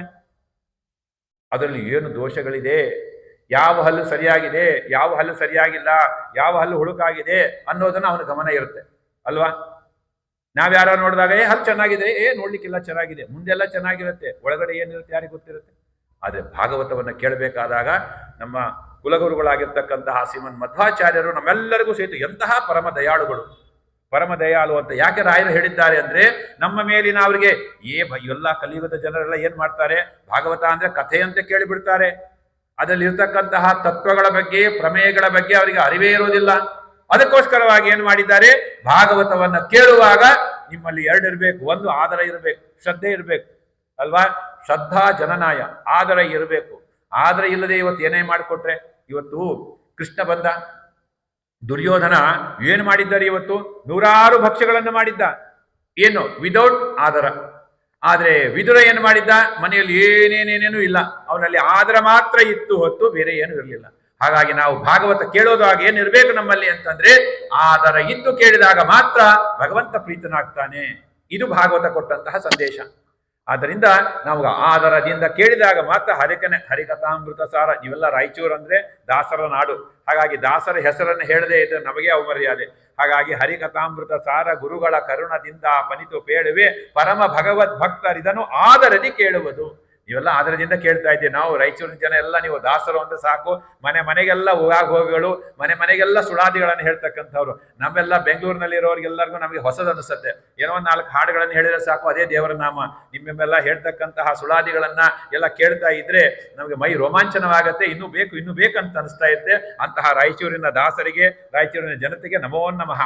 ಅಂತಹ ಇವತ್ತಿನ ಸುಳಾದಿ ಪ್ರಪಂಚವನ್ನು ಇವತ್ತಿಗೆ ಉಳಿತಾ ಇದೆ ಅಂತಂದ್ರೆ ಆ ರಾಯಚೂರಿನ ಎಲ್ಲ ಸಮಸ್ತ ಜನರು ಮತ್ತೆ ಸಮಸ್ತ ಭಗವದ್ ಭಕ್ತರು ಇದಕ್ಕೆ ಇವತ್ತು ಈ ಸುಳಾದಿಯ ಪ್ರಪಂಚವೇ ಮುಗ್ದು ಹೋಗ್ತಾ ಇದೆ. ಹಾಗಾಗಿ ಅನೇಕರಿದ್ದಾರೆ, ಅವ್ರ ಹೆಸರು ಗೊತ್ತಿಲ್ಲ ಅನ್ನೋದೇ ನಮ್ಮ ದುರ್ದೈವ. ಹಾಗಾಗಿ ಅಂತಹ ಎಲ್ಲ ದಾಸರುಗಳು, ಎಲ್ಲ ಮಹನೀಯರುಗಳು ಇವತ್ತು ಅದನ್ನ ಬದುಕಿಸ್ತಾ ಇದ್ದಾರೆ. ಹಾಗಾಗಿ ನಾವೆಲ್ಲರೂ ಸೇರಿ ಅದನ್ನ, ಅಂತಹ ಸುಳಾದಿ ಪ್ರಪಂಚವನ್ನ, ದಾಸರ ಸಾಹಿತ್ಯವನ್ನ ಇವತ್ತು ಇನ್ನಷ್ಟು ಬೆಳೆಸಿದಾಗ ಮಾತ್ರ ನಾವು ದಾಸರಿಗೆ ಒಂದು ವಿಶೇಷವಾದ ಮರ್ಯಾದೆ ಕೊಟ್ಟಂತೆ ಆಗತ್ತೆ. ಬರೀ ರಾಯಚೂರಿನ ಜನತೆಗೆ ಮಾತ್ರವಲ್ಲ, ಇಡೀ ಜಗತ್ತಿಗೆ ಕೊಟ್ಟಿದ್ದಾರೆ ಅಂತಹ ಮಹಾನುಭಾವರು. ಎಲ್ಲರೂ ಸಹಿತ ಎಂಥಾರೋ ನಮ್ಮೆಲ್ಲ ಹೊಟ್ಟೆ ಕಿಚ್ಚಾಗತ್ತೆ ನಮ್ಗೆ. ಏನ್ರಿ ಎಲ್ಲಾ ದಾಸರುಗಳು ಇಲ್ಲೇ ಬಂದ್ಬಿಟ್ಟಿದ್ದಾರೆ.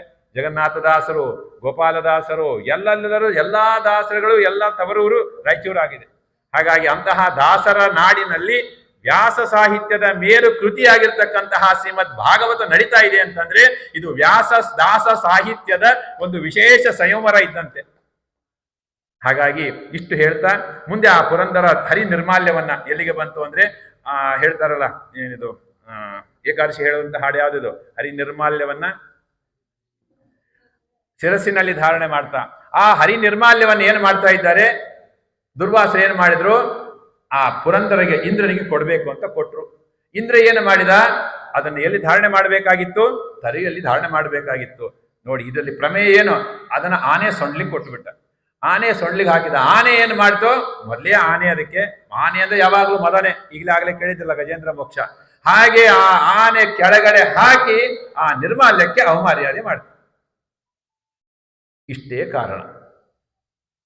ಏನಾಯ್ತು, ಸಂಪತ್ತು ಹೋಯ್ತು.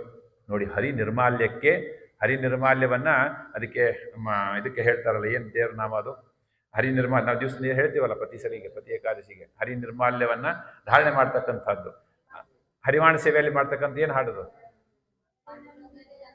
ಅಲ್ಲ, ಅದನ್ನ ಹರಿ ನಿರ್ಮಾಲ್ಯವನ್ನ ಅಲ್ಲ ಅದಲ್ಲ.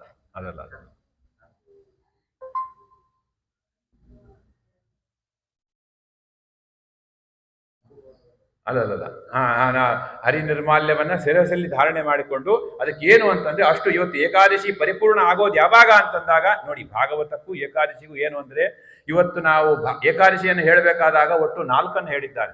ನಾವೇನ್ ಅನ್ಕೊಂಡ್ಬಿಟ್ಟಿದ್ದೇವೆ, ಬರೀ ಉಪವಾಸ ಮಾಡಿದ್ರೆ ಸಾಕು ಏಕಾದಶಿ ಆಯ್ತು ಅಂತ. ಇಲ್ಲ, ಏಕಾದಶಿ ಅಂತಂದ್ರೆ ಬರೀ ನಮಗೆ ಇವತ್ತು ಆಚಾರದಿಂದ ಮಾತ್ರ ಇಂದ್ರಿಯಗಳನ್ನ ಮಾತ್ರ ಇವತ್ತು ಇನ್ಲೆಟ್ ಸ್ಟಾಪ್ ಮಾಡಿದ್ರೆ ಅಲ್ಲ.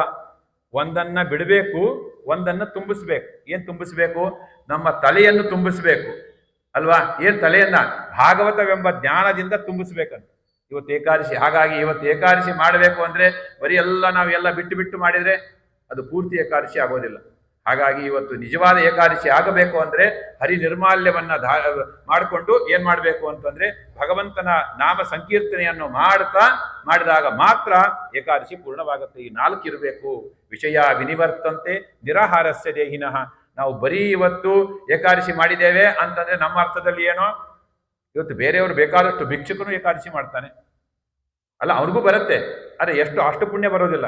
ಇವತ್ತು ಎಲ್ಲವೂ ಇದ್ದಾಗ ನಾವು ಏಕಾದಶಿ ಮಾಡೋದು ಒಂದು ಅರ್ಥ ಏನೋ, ಒಂದು ಬಿಡಬೇಕು, ಒಂದು ಹಿಡಿಬೇಕು. ಏನು ಹಿಡಿಬೇಕು? ಆ ಭಗವಂತನ ನಾಮಗಳನ್ನ ಹೇಳತಕ್ಕಂತಹ ಆ ಒಂದು ವೃತವನ್ನು ಹಿಡಿದು ಆ ಭಗವಂತನ ನಾಮಸ್ಮರಣೆಯನ್ನ ಮತ್ತೆ ಭಾಗವತಾದಿಗಳ ಜ್ಞಾನವನ್ನು ಪಡೆದು ಭಗವಂತನ ನಿರ್ಮಾಲ್ಯವನ್ನ ತಲೆ ಮೇಲೆ ಇಟ್ಟುಕೊಂಡು ನಾವು ನೃತ್ಯಾದಿಗಳನ್ನು ಮಾಡಿದಾಗ ಮಾತ್ರ ಅದು ಏಕಾದಶಿ ಪೂರ್ಣವಾಗುತ್ತೆ. ನೋಡಿ, ಎಲ್ಲಿಯ ಭಾಗವತ, ಎಲ್ಲೆಲ್ಲಿ ಇದು ನಮ್ಮ ನಿತ್ಯ ಏನಿದು ಇದು ನಮಗೆ ಕೊಡ್ತಕ್ಕಂತಹ ಭಾಗವತ ಧರ್ಮ. ಹರಿ ನಿರ್ಮಾಲ್ಯವನ್ನ ನಾವು ಭಾಗವತ ಅಲ್ಲಿ ಹರಿ ಅದು ಭಾಗವತ ಧರ್ಮನೇ. ಇಂದ್ರದೇವರು ಏನು ಮಾಡಿದ್ರು? ಅಸಡ್ಡೆ ಮಾಡಿದ್ರು. ಅದಕ್ಕೋಸ್ಕರವಾಗಿ ಸಮಗ್ರ ಸಂಪತ್ತು ಹೋಯ್ತು. ಬ್ರಹ್ಮದೇವರ ಹತ್ರ ಬರ್ತಾರೆ, ಬ್ರಹ್ಮದೇವರು ಹೋಗ್ತಾರೆ, ಭಗವಂತನ ಹತ್ರ ಹೋಗ್ತಾರೆ. ಭಗವಂತ ಹೇಳ್ತಾನೆ, ಆಯ್ತು, ಎಲ್ಲ ಇವರು ಇಂದ್ರನಿಗೆ ಪದಚ್ಯುತಿ ಆಯ್ತಲ್ವಾ, ಎಲ್ಲ ದೈತ್ಯರೆಲ್ಲ ಆಕ್ರಮಣ ಮಾಡ್ಕೊಂಡಿದ್ದಾರೆ. ಅದಕ್ಕೋಸ್ಕರ ಏನು ಮಾಡ್ತಾನೆ? ಭಗವಂತ ಹೇಳ್ತಾನೆ, ನೋಡೋ, ದೈತ್ಯರ ಜೊತೆಗೆ ಕೂಡಿಕೊಂಡು ನೀವು ಸಂಧಾನ ಮಾಡ್ಕೊಳ್ಳಿ. ನೋಡಿ, ಇವತ್ತು ನಾವು ಸಹಿತ ಏನ್ ಮಾಡಬೇಕು? ಸನಾತನ ಹಿಂದೂ ಧರ್ಮ ಎಂಬತಕ್ಕಂತಹದ್ದು ಇವತ್ತು ನಮಗೆ ಬಿದ್ದು ಹೋಗ್ತಾ ಇದೆ ಅಂತಂದ್ರೆ ನಾವು ಬರೀ ಬ್ರಾಹ್ಮಣರು ಒಂದಾಗಬೇಕು, ಅದರಲ್ಲಿ ಏನು ನಿಸ್ಸಂಶಯ. ಆದರೆ ಸನಾತನ ಹಿಂದೂ ಧರ್ಮದಲ್ಲಿ ಅದನ್ನ ಬೆಂಬಲ ಮಾಡ್ತಕ್ಕಂತಹ ಎಲ್ಲರೂ ಸಹಿತ ಸೇರಿ ಇವತ್ತು ಸನಾತನ ಧರ್ಮವನ್ನು ರಕ್ಷಣೆ ಮಾಡಬೇಕು ಅಲ್ವಾ? ಭಗವಂತನೇ ಕೊಟ್ಟಿದ್ದಾನೆ. ಇದು ನೋಡಿ ಭಾಗವತ ಧರ್ಮ. ಭಾಗವತ ಕೊಡ್ತಕ್ಕಂತಹ ಸಂದೇಶ ಏನು ಅಂತಂದ್ರೆ ಇದನ್ನೇ. ನಾವು ಬ್ರಾಹ್ಮಣರು, ನಮ್ಮ ಇನಾಮದಾರ್ ಅವರು ಅನೇಕ ಬ್ರಾಹ್ಮಣ ಸಂಘ ಇತ್ಯಾದಿ ಸಂಘಟನೆಗಳಲ್ಲಿ ಇದ್ದಾರೆ. ನಾವು ಬ್ರಾಹ್ಮಣರು, ಮಾಧ್ವರು ಎಲ್ಲವೂ ಸರಿನೇ, ಆದರೆ ಬ್ರಾಹ್ಮಣ್ಯಕ್ಕೆ ಕುತ್ತು ಬಂದಾಗ ಎಲ್ಲ ಬ್ರಾಹ್ಮಣರು ಒಂದಾಗಬೇಕು. ಇದು ನೋಡಿ ಭಾಗವತ ಕಳಿಸಿ. ಇದು ಭಗವಂತನೇ ಹೇಳ್ತಾನೆ, ದೈತ್ಯರ ಜೊತೆಗೆ ಸಂಧಾನ ಮಾಡ್ಕೊಳ್ಳಿ ಅಂತ ಹೇಳ್ತಾನೆ. ಇನ್ನೇನು ಹೇಳ್ಬೇಕ್ರಿ? ದೈತ್ಯರ ಜೊತೆಗೆ ಸಂಧಾನ ಮಾಡ್ಕೊಳ್ಳಿ. ಆಮೇಲೆ ನಾವು ಕೊಡೋದೇನಿದೆಯಲ್ಲ ಅಮೃತವನ್ನ, ಆಮೇಲೆ ನಿಮಗಷ್ಟೇ ಸಿಗತ್ತೆ. ಅರ್ಥ ಆಯ್ತಾ? ಆದರೆ ಕಡಿಬೇಕು ಅಂದಾದ್ರೆ ಇಬ್ರು ಬೇಕು ಪಾರ್ಟಿ ಅಲ್ವಾ? ಅದಕ್ಕೋಸ್ಕರವಾಗಿ ಮಾಡಬೇಕು. ಹಾಗಾಗಿ ಇದು ಒಂದು ದೊಡ್ಡ ಸಂದೇಶ. ಆದ್ದರಿಂದ ನಾವು ಸಹಿತ ಇವತ್ತು ಯಾರೋ ದುಷ್ಟರಿದ್ದಾರೆ, ಅವರ ಜೊತೆಗೆ ಸಂಧಾನ ಮಾಡಿಕೊಂಡು ನಮ್ಮ ಕಾರ್ಯದ ಕಡೆಗೆ ಗಮನವಿರಬೇಕೆ, ಅಮೃತದ ಬಗ್ಗೆ ಗಮನವಿರಬೇಕೆ ಹೊರತು ನಾನು ಯಾರ ಜೊತೆ ಸಂಗಡ ಮಾಡ್ತಾ ಇದ್ದೇನೆ ಅನ್ನೋದ್ರ ಬಗ್ಗೆ ಇಲ್ಲ. ಅದಕ್ಕೊಂದು ಭಾಗವತದಲ್ಲೇ ಒಂದು ಕತೆ ಹೇಳ್ತಾರೆ. ಏನಂದ್ರೆ ನಿಮ್ಗೆಲ್ಲರಿಗೂ ಸಹಿತ ಇದಾಗಿರುತ್ತೆ, ಅಹಿಮೂಷಕ ನ್ಯಾಯ. ಏನು ಅಹಿಮೂಷಕ ನ್ಯಾಯ ಅಂತ ಹೇಳಿದ್ದೆ. ಏನಂದ್ರೆ ಒಬ್ಬ ಹವಾಡಿಗ ಒಂದು ಸರ್ಪವನ್ನ ಒಂದು ಬುಟ್ಟಿಯಲ್ಲಿ ಹಾಕಿರ್ತಾನೆ. ಅದ್ರ ಜೊತೆಗೆ ಒಂದು ಇಲಿಯೂ ಇರುತ್ತದೆ. ಇಲಿ ಸರ್ಪ ಎರಡೂ ಕುತ್ಕೊಂಡಿದೆ. ಇಲಿಗೆ ಭಾರಿ ಭಯ, ಯಾವಾಗ ಸರ್ಪನನ್ನ ಕೊಂದು ಹಾಕ್ಬಿಡುತ್ತೋ ಅಂತ. ಆಗ ಸರ್ಪ ಹೇಳುತ್ತೆ ಇಲಿಗೆ, ತೊಂದರೆ ಕೊಡಬೇಡ, ನಿನಗೊಂದು ಸ್ಕಿಲ್ ಇದೆ, ನನಗೊಂದು ಸ್ಕಿಲ್ ಇದೆ ಅಲ್ವಾ? ಅದಕ್ಕೆ ಅಂಗು ಪಂಗು ನ್ಯಾಯ ಅಂತ ಇನ್ನೊಂದು 3-4 ಇದೆ. ಹಾಗಾಗಿ ಏನ್ ಮಾಡ್ತಾರೆ ನೋಡೋ, ಇಬ್ರು ಸೇರಿ ಒಂದು ಐಡಿಯಾ ಮಾಡೋಣ. ಏನ್ ಮಾಡೋಣ? ನಿನಗೆ ಆ ಹೋಲ್ ಮಾಡೋದು ನಿನ್ಗೆ ಗೊತ್ತು ಅಲ್ವಾ? ಆ ಡಬ್ಬಿಯಲ್ಲಿ ನೀನು ಹೋಲ್ ಮಾಡು. ಹೋಲ್ ಮಾಡಿದಾಗ ಮೊದಲು ನೀನು ಹೋಗು, ಆಮೇಲೆ ನಾನು ಹೋಗ್ತೇನೆ, ಒಟ್ಟಲ್ಲಿ ಹೋಗೋಣಂತೆ. ಇಬ್ರು ಸಹಿತ ನಾವು ಇದನ್ನ ಮಾಡ್ತೇವೆ, ನಿನ್ನೇನೇನು ನಾನು ತಿನ್ನೋಲ್ಲ, ನೀನು ಗಾಬರಿ ಆಗ್ಬೇಡ ಅಂತ. ಆಮೇಲಿಂದ ಹೊರಗಡೆ ಬಂದ ಮೇಲಿಂದ ತಿನ್ನತ್ತೆ, ಅದು ವಿಷಯ ಬೇರೆ. ಆದರೆ ಇಲ್ಲಿಯೂ ಸಹಿತ ಏನು ಅಂತಂದ್ರೆ ಅಂತಹ ಸರ್ಪ ಇಲಿಗಳೇ ಒಂದಾಗ್ತವೆ ಯಾವಾಗ ನಾವು ಬಂಧನದಿಂದ ಹೊರಗಡೆ ಹೋಗ್ಬೇಕಾಗಿದೆ. ಹಾಗಾಗಿ ನಾವು ಸಹಿತ ಇವತ್ತು ಸನಾತನ ಧರ್ಮದ ಮೇಲೆ ಆಗ್ತಕ್ಕಂತಹ ಆಕ್ಷೇಪಗಳಿಂದ ನಾವು ದೂರವಿರಬೇಕು ಅಂತಾದರೆ ನಾವೇನ್ ಮಾಡಬೇಕು?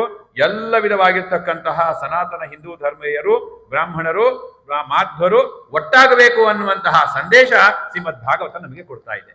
ಸಮಸ್ತ ಮಾಧ್ವರು ಒಂದಾಗಬೇಕು, ಸಮಸ್ತ ಬ್ರಾಹ್ಮಣರು ಒಂದಾಗಬೇಕು, ಸಮಸ್ತ ಹಿಂದೂಗಳು ಒಂದಾಗಬೇಕು, ಸಮಸ್ತ ಮಾನವ ಜನಾಂಗ ದುಷ್ಟ ಶಕ್ತಿಯ ಜೊತೆಗೆ ಇವತ್ತು ಟೆರರಿಸ್ಟ್ಗಳ ಜೊತೆಗೆ ಯಾರೋ ನಾವು ಅವರು ಮುಸ್ಲಿಮರು, ಅವ್ರು ಕ್ರಿಶ್ಚಿಯನ್ರು, ಅವ್ರು ಬ್ರಾಹ್ಮಣರು ಅವರು ಅಲ್ಲ, ಇವತ್ತು ಟೆರರಿಸ್ಟ್ಗಳ ಜೊತೆಗೆ ಇವತ್ತು ನಡೀತಾ ಇದೆಯಲ್ಲ. ಇವತ್ತು ಏನ್ರಿ ಯಾರಿಗೆ ಅವ್ರು ಟೆರರಿಸ್ಟಿಗೆ ಏನು ಜಾತಿ ಗೀತಿ ಅನ್ನೋದಿಲ್ಲ, ಒಟ್ಟು ಜನರ ಹಾಳಾಗ್ಬೇಕಷ್ಟೇ. ಹಾಗಾಗಿ ಇದು ನಮಗೆ ಗಜೇಂದ್ರ ಮೋಕ್ಷದಿಂದ ಬಂದಿರತಕ್ಕಂತಹ ಸಮುದ್ರ ಮಥನದಲ್ಲಿ ಭಗವಂತ ಕೊಟ್ಟಿರ್ತಕ್ಕಂತಹ ದೇವತೆಗಳಿಗೆ ಕೊಟ್ಟಂತಹ ಸಂದೇಶ ನಮ್ಮ ಜೀವನದಲ್ಲಿ ಅಳವಡಿಸಿಕೊಳ್ತಾ ಇರ್ತಾರೆ. ಇಷ್ಟು ಹೇಳಿ ಮುಂದೆ ಏನ್ ಮಾಡ್ತಾರೆ? ಭಗವಂತ ಹೇಳ್ತಾನೆ, ಮಂದರ ಪರ್ವತವನ್ನೇ ಇಟ್ಕೊಳ್ಳಿ, ಕಡಗೋಲನ್ನಾಗಿ ಮಾಡಿಕೊಳ್ಳಿ, ಆಮೇಲೆ ವಾಸುಕಿಯನ್ನೇ ಹಗ್ಗವನ್ನಾಗಿ ಮಾಡ್ಕೊಳ್ಳಿ ಅಂತ ಹೇಳಿ ಇಬ್ಬರಿಗೂ ಸಹಿತ ಹೋಗಿ ಆಹ್ವಾನ ಕೊಡ್ತಾರೆ. ಕೊಟ್ಟಾಗ ಕಡ್ಲಿಕ್ಕೆ ಪ್ರಾರಂಭ ಮಾಡಿದ್ದಾರೆ.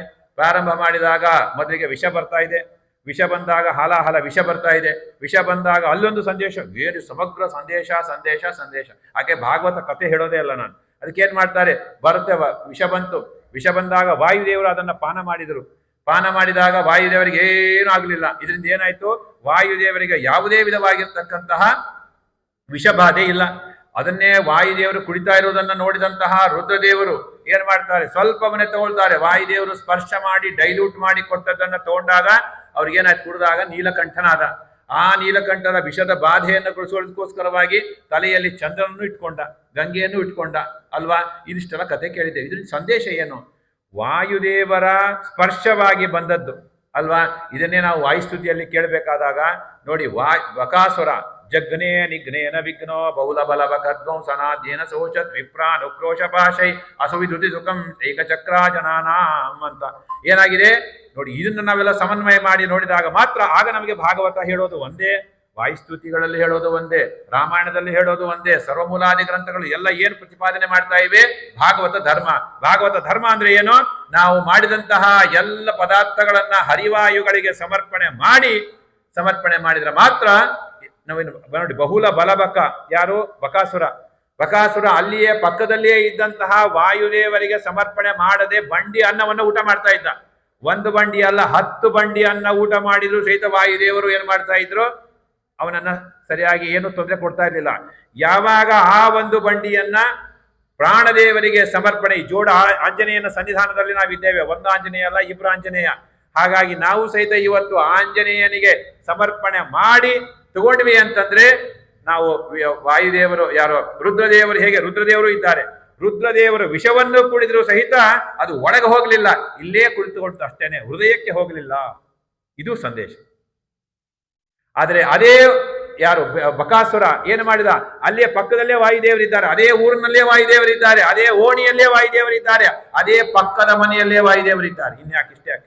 ಅದೇ ವಾಯುದೇವರಿಗೆ ಸಮರ್ಪಣೆ ಮಾಡಿ, ಭಗವಂತನಿಗೆ ಸಮರ್ಪಣೆ ಮಾಡಿ, ಹನುಮ ಭೀಮ ಮಧ್ವಾಯ ನಮಃ ಅಂತ ಹೇಳಿ ಒಂದು ಬಂಡಿ ಅನ್ನವನ್ನು ಊಟ ಮಾಡಿ 10 ಹಂಡೆ ನೀರು ಕುಡಿದಿದ್ರು ಸಹಿತ ವಾಯುದೇವರಂತಿದ್ರು ಏನು ಅವನನ್ನ ಸಂಹಾರ ಮಾಡ್ತಿರ್ಲಿಲ್ಲ.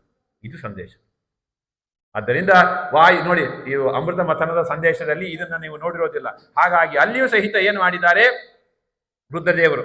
ಇನ್ನು ಅನೇಕ ವಿಧವಾಗಿರುವಂತಹ ಉಚ್ಚಶ್ರವಸ್ ಅಂತ ಬರುತ್ತೆ, ಐರಾವತ ಬರುತ್ತೆ, ಎಲ್ಲರೂ ಸಹಿತ ಒಂದೊಂದೊಂದು ನೀವೆಲ್ಲ ಕಥೆ ಗೊತ್ತಿದೆ, ಹಾಗಾಗಿ ನಾನು ಹೇಳೋದಿಲ್ಲ. ಅದೆಲ್ಲವೂ ಬರ್ತಾ ಇದೆ.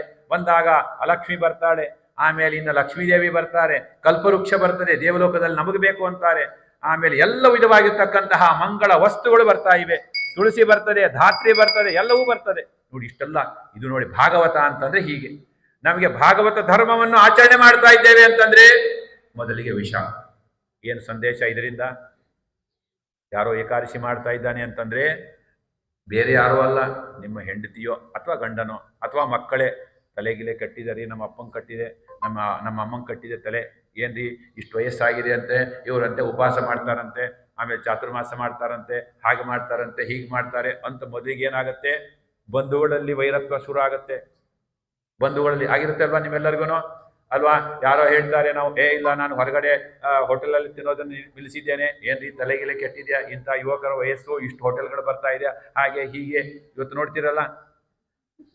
ಎಲ್ಲಿಂದ ಶುರು ಆಗತ್ತೆ? ಇದೇ ಭಾಗವತ. ಹಾಗಾಗಿ ಇದು ನಾವು ಜೀವನದಲ್ಲಿ ಅಳವಡಿಸಿಕೊಂಡ್ರೆ ಮಾತ್ರ ಭಾಗವತವನ್ನು ಏರ್ಪಾಡು ಮಾಡಿದ್ದಕ್ಕೆ ಸಾರ್ಥಕವಾಗತ್ತೆ. ಹೊರತು ಮೊದಲಿಗೆ ಬರೋದೇನು? ವಿಷವೇ ಬರೋದು. ನಿಮ್ಮ ಮೇಲೆ ದ್ವೇಷ ಮಾಡ್ತಾರೆ, ನೀವೇನಾದ್ರು ಪೂಜೆ ಮಾಡ್ಲಿಕ್ಕೆ ಶುರು ಮಾಡ್ತೀನನ್ರಿ, ಪಾಠಕ್ಕೆ ಹೋಗ್ತೀನಿ ಅಂತನ್ರಿ. ಏನ್ರಿ ಇಷ್ಟು ದಿವಸ ಎಲ್ಲ ಹೀಗಿದ್ರು ಇವರು, ಈಗೇನ್ರಿ ಪಾಠ ಅಂತೆ, ಪ್ರವಚನ ಅಂತೆ, ಅದು ಅಂತೆ, ಇದು ಅಂತೆ ಅಂತ ಮೇಲೆ ನಿಮ್ಮಲ್ಲಿ ಏನ್ ಮಾಡ್ತಾರೆ, ವಿಷದ ಕಣ್ಣನ್ನು ಬಿಡ್ಲಿಕ್ಕೆ ಪ್ರಾರಂಭ ಮಾಡ್ತಾರೆ. ವಿಷವೇ ಬರೋದು ಮೊದಲಿಗೆ.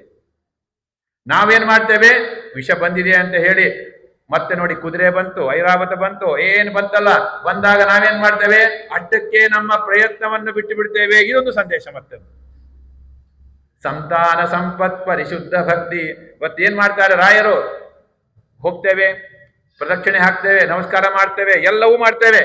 ಮಾಡಿದಾಗ ಏನಾಗತ್ತೆ, ನಮಗೆ ರಾಯರು ಎಲ್ಲ ಕೊಡ್ತಾರೆ. ಕೊಟ್ಟಾಗ ರಾಯರು ಬಿಟ್ಟೇ ಬಿಡ್ತೇವೆ ನಾವು. ರಾಯರು ಅದಕ್ಕೋಸ್ಕರ ಇದ್ದಾರೆ ಇಲ್ಲಿ. ತವ ಸಂಕೀರ್ತನಂ ವೇದ ಶಾಸ್ತ್ರಾರ್ಥ ಜ್ಞಾನ ಸಿದ್ಧಯೇ. ಸ್ವಾಮಿ ನಂಗೆ ಭಾಗವತ ಅರ್ಥ ಆಗ್ತಾ ಇಲ್ಲ, ಸ್ವಾಮಿ ಹರಿಕಥಾಮೃತ ಸಾರ ಅರ್ಥ ಆಗ್ತಾ ಇಲ್ಲ, ರಾಯರೇ ಅನುಗ್ರಹ ಮಾಡಿ ಅಂತ ಹೋದ್ರೆ ಸ್ಪೆಷಲ್ ಕ್ಯೂ ಅಲ್ಲಿ ಕರ್ಕೊಂಡು ಹೋಗ್ತಾರೆ ನಿಮಗೆ. ಇದು ಸಂದೇಶ. ಆದ್ದರಿಂದ ನಾವು ಏನ್ ಮಾಡ್ಬೇಕು ಅಂದ್ರೆ, ನಮಗೆ ಸಿಕ್ಕಂತಹ ಹೆಂಡತಿ ಸಿಕ್ಕಳು, ರಾಯರ ಬಿಟ್ಟೇ ಬಿಡ್ತೀವಿ. ಮಕ್ಕಳು ಬಂದ್ರು, ರಾಯರನ್ನ ಬಿಟ್ಟೇ ಬಿಡ್ತೀವಿ. ಮನೆ ಮಾಡಿದ್ವೋ, ರಾಯರನ್ನ ಬಿಟ್ಟು ಬಿಡ್ತೇವೆ. ಮಕ್ಕಳು ಮತ್ತೆ ಅವ್ರಿಗೇನೋ ವಾಹನ ತಗೊಂಡ್ವೋ, ರಾಯರನ್ನ ಬಿಟ್ಟೇ ಬಿಡ್ತೇವೆ. ಏನಾಯ್ತು, ಹೀಗೆ ಬಿಟ್ರೆ ನಾವು ಸಹಿತ ಇವತ್ತು ಅಮೃತ ಮಥನವನ್ನು ಶುರು ಮಾಡಿ ಕುದುರೆ ಬಂದ ಮೇಲೆ ಬಿಟ್ಟು ಬಿಟ್ಟಿದ್ರೆ ಅಮೃತ ಸಿಕ್ತಿತ್ತ? ಅಮೃತ ಸಿಗೋವರೆಗೂ ಸಹಿತ ನಮ್ಮ ಪ್ರಯತ್ನ ನಿಲ್ಲಕೂಡದು. ಅಮೃತ ಅಂದ್ರೆ ಏನು? ಮೋಕ್ಷ.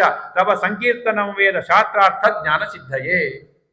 ಇದು ಭಾಗವತ. ಅದಕ್ಕೆ ನಾನು ಕತೆ ಹೇಳಲಿಕ್ಕೆ ಹೋಗೋದಿಲ್ಲ. ಕತೆ ನನಗಿಂತ ಚೆನ್ನಾಗಿ ನಿಮಗೆ ಗೊತ್ತಿದೆ. ಇದು ಸಂದೇಶ. ನೋಡಿ ಎಷ್ಟು ನಿಶ್ಶಬ್ದವಾಗುತ್ತೆ. ಹಾಗಾಗಿ ನಾವು ಸಹಿತ ನಮ್ಮ ಜೀವನದ ಎಲ್ಲಾ ಪ್ರಯತ್ನಗಳನ್ನ ಎಲ್ಲಿವರೆಗೂ ನಡೆಸಬೇಕು ಅಂತಂದ್ರೆ, ಮೋಕ್ಷ ಪರ್ಯಂತ, ನಮಗೆ ಆ ಮೋಕ್ಷ ಸಿಗೋವರೆಗೂ ಸಹಿತ ನಾವೇನ್ ಮಾಡ್ಬೇಕು, ದೇವತೆಗಳು ದೈತ್ಯರು ಸೇರಿ ಸಹಿತ ಮಥನ ಮಾಡ್ಲಿಕ್ಕೆ ಪ್ರಾರಂಭ ಮಾಡಿದ್ದಾರೆ.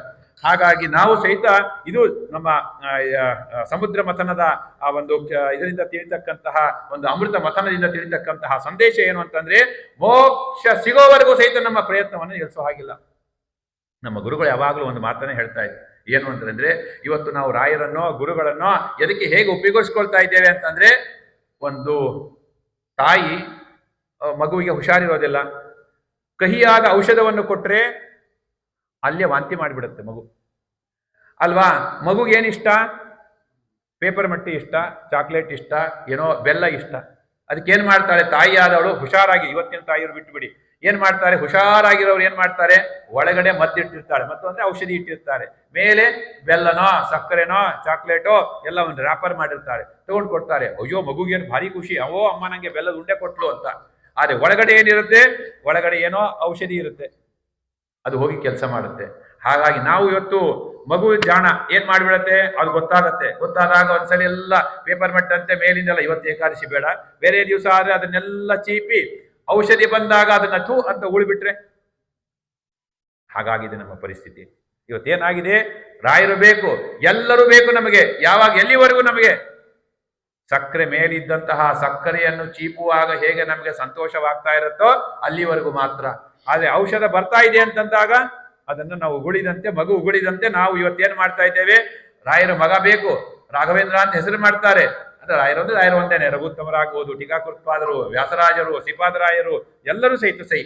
ಹಾಗಾಗಿ ಇವತ್ತು ದೇವತೆಗಳನ್ನ, ಗುರುಗಳನ್ನ ನಾವು ಎದಕ್ಕೆ ಬಳಸ್ಕೊಳ್ತಾ ಇದ್ದೇವೆ ನಾವು ಅಂತಂದ್ರೆ, ನಮಗೆ ಇವತ್ತು ನಮ್ಮ ಜೀವನಕ್ಕೆ ಬೇಕಾದಂತಹ ಐಷಾರಾಮಿ ಜೀವನಕ್ಕೆ, ಸಂತೋಷದ ಜೀವನಕ್ಕೆ ಮಾತ್ರ ನಾವು ಬಳಸ್ಕೊಳ್ತಾ ಇದ್ದೇವೆ ಹೊರತು ನಮಗೆ ಆ ಭಗವಂತನ ಜ್ಞಾನವಾಗೋದಕ್ಕೋಸ್ಕರವಾಗಿ ನಾವು ಏನು ತತ್ವಜ್ಞಾನದ ನಮಗೆ ಒಳಗಡೆ ಹೋಗಿ ತತ್ವಜ್ಞಾನ ನಮಗೆ ಇಂಪ್ಯಾಕ್ಟ್ ಆಗಿ ಮೋಕ್ಷದ ದಾರಿ ಸಿಗೋವರೆಗೂ ಬಳಸ್ಕೊಂಡ್ರೆ ಮಾತ್ರ. ಅದಕ್ಕೆ ಹೇಳ್ತಾರೆ, ತವ ಸಂಕೀರ್ತನಂ ವೇದ ಶಾಸ್ತ್ರಾರ್ಥ ಜ್ಞಾನ ಸಿದ್ಧಯೇ. ಅದಕ್ಕೆ ರಾಯರಂತಾರೆ, ಎಷ್ಟು ಲಕ್ಷಾನುಲಕ್ಷ ಜನ ಬರ್ತಾರೆ, ಬಂದಾಗ ಯಾರು ಸಹಿತ ನಂಗೆ ಜ್ಞಾನ ಬೇಕು ಅಂತ ಕೇಳಿದವರು ಎಷ್ಟು ಜನ ಇದ್ದೀವಿ ನಾವು ಅಲ್ವಾ. ಎಷ್ಟು ಜನ ನಾವು ಹೋಗಿರ್ತೀವ್ರಿ, ನಮ್ಗೆ ಜ್ಞಾನ ಬೇಕು ಅಂತ ಬಂದವರು ಯಾರು ಹೋಗಿರ್ತೀವ ಅಲ್ವಾ? ಯಾರೂ ಹೋಗೋದಿಲ್ಲ. ಹಾಗಾಗಿ ರಾಯರು ನಿಮ್ಮನ್ನ ಸ್ಪೆಷಲ್ ಕ್ಯಾಟಗರಿ, ಇವ್ರು ಯಾರೋ ಮಾಡ್ತಕ್ಕಂಥ ಸ್ಪೆಷಲ್ ಬಿಟ್ಟು ಬಿಡಿ, VIP ದರ್ಶನ. ರಾಯರು VIP ದರ್ಶನ ಕರ್ಕೊಂಡು ಹೋಗ್ತಾರೆ ನಿಮ್ಗೆ. ಯಾಕಂದ್ರೆ ಅವರೇ ಬಂದು ನಿಮಗೆ ದರ್ಶನ ಕೊಡ್ತಾರೆ. ಯಾವಾಗ, ನನಗೆ ಈ ತತ್ವಜ್ಞಾನ ಸಿಗಬೇಕು. ಹಾಗಾಗಿ ನಾವು ಸಹಿತ ಇವತ್ತು ಅಮೃತ ಮಥನದಿಂದ ತಿಳಿತಕ್ಕಂತಹ ಸಂದೇಶ ಏನು ಅಂತಂದ್ರೆ, ನಮಗೆ ಮೋಕ್ಷ ಪರ್ಯಂತ, ಅದನ್ನೇ ಹೇಳಿದ್ರು, ವಾಸನಾ ಸರ್ವವಸ್ತೂನಾಂ ಅನಾದ್ಯನುಭವಾಗತಾಹ ಸಂತಿ ಏವ ಅಶೇಷ ಜೀವಾನಾಂ ಅನಾದಿ ಮನಸ್ಸಿ ಸ್ಥಿತಾಹ. ಮನಸ್ಸಿನಲ್ಲಿ ಜಾಗೃತವಾಗಿರುತ್ತೆ. ಆದ್ದರಿಂದ ನಾವೇನು ಮಾಡಬೇಕು ಅಂತಾದ್ರೆ, ಮೋಕ್ಷ ಬೇಕು ಎನ್ನತಕ್ಕಂತಹ ಬಯಕೆಯಿಂದ ನಾವು ಪ್ರಯತ್ನ ಮಾಡೋದನ್ನ ನಿಲ್ಲಿಸೋ ಹಾಗಿಲ್ಲ. ಏನೇನೋ ಬಂದಾಗ ಅಲ್ಲಿಗೆ ನಾವು ಸ್ಟಾಪ್ ಮಾಡಿಬಿಟ್ರೆ ಆಗ ನಮಗೆ ಅಮೃತ ಸಿಗೋದಿಲ್ಲ. ಅಲ್ಲ, ಅಮೃತ ಸಿಕ್ಕ ಮೇಲೆ ಇವರು ಸಹಿತ ನಾವು ಸಹಿತ ಹೆಲ್ಪ್ ಮಾಡಿದ್ವಲ್ಲ ಅಂತ ಹೇಳಿದಾಗ ಭಗವಂತ ಹೇಳ್ತಾನೆ, ನೀವು ಸಹಿತ ಹೆಲ್ಪ್ ಮಾಡಿದಲ್ಲ, ಕೊಡೋ ಜವಾಬ್ದಾರಿ ನಂದು. ಇಲ್ಲ, ಅವರು ಸಹಿತ ಮುಕ್ತಾರೆ, ಅವರು ಸಹಿತ ಬರ್ತಾರೆ, ಅದಕ್ಕೆ ನನಗೆ ಗೋಳಿಡ್ತಾರೆ ಅಂತ ದೇವತೆಗಳು ಹೇಳಿದ್ರೆ ಭಗವಂತ ಹೇಳ್ತಾನೆ, ಯಾರಿಗೆ ಕೊಡ್ಬೇಕು, ಯೋಗ್ಯರಿಗೆ ಮಾತ್ರ ಸಿಗತ್ತೆ. ಅದು ಒಂದು ಭಾಗವತದ ಸಂದೇಶ. ಹಾಗಾಗಿ ಎಷ್ಟೇ ದೈತ್ಯರು ಬಂದು ಅಲ್ಲಿ ಕೇಳ್ತಾ ಇದ್ದಾರೆ, ಕೇಳಿದ್ರು ಸಹಿತ ಏನಾಯ್ತು, ಯಾವ ದೈತ್ಯರಿಗೂ ಸಹಿತ ಸಿಗಲೇ ಇಲ್ಲ. ನೋಡಿ, ವಿಷ ಕೊಟ್ಟರು ಸಹಿತ ರುದ್ರದೇವರಿಗೆ ಏನಾಯ್ತದು, ಉಪಯೋಗ ಆಯ್ತು. ಆದ್ರೆ ಇಲ್ಲಿ ಅಮೃತ ಇದೆ, ಯೋಗ್ಯವಲ್ಲದನ್ನ ಅಪೇಕ್ಷೆ ಪಟ್ಟರೂ ಸಹಿತ ಆಗಲಿಲ್ಲ. ಇದು ಅಮೃತ ಮಥನದ ಸಂದೇಶ. ನೋಡಿ, ಇನ್ನೊಂದು ಮದ್ಯ ಬರ್ತದೆ. ಮದ್ಯ ಬಂದಾಗ ಅಸುರರೆಲ್ಲ ಪಾನ ಮಾಡಿದ್ರು. ನೋಡಿ, ಇವತ್ತು ಮದ್ಯಪಾನ ಮಾಡುವವರಿಗೆ ಅನೇಕ, ಅವರೆಲ್ಲರಿಗೂ ಸಹಿತ ಸಿಗತ್ತಾ ಅಮೃತ? ಸಿಗತ್ತಾ? ಖಂಡಿತ ಸಿಗೋದಿಲ್ಲ. ಸುರರು ಏನ್ ಮಾಡಿದ್ರು, ಸುರ ಬಂತು, ಸುರ ಅಂದ್ರೆ ಮದ್ಯ ಬಂದಾಗ ಏನ್ ಮಾಡಿದ್ರು, ಮದ್ಯವನ್ನು ತ್ಯಜಿಸಿದ್ರು. ಅದಕ್ಕೋಸ್ಕರವಾಗಿ ಅವ್ರಿಗೆ ಏನು ಸಿಕ್ತು, ಅಮೃತ ಸಿಕ್ತು.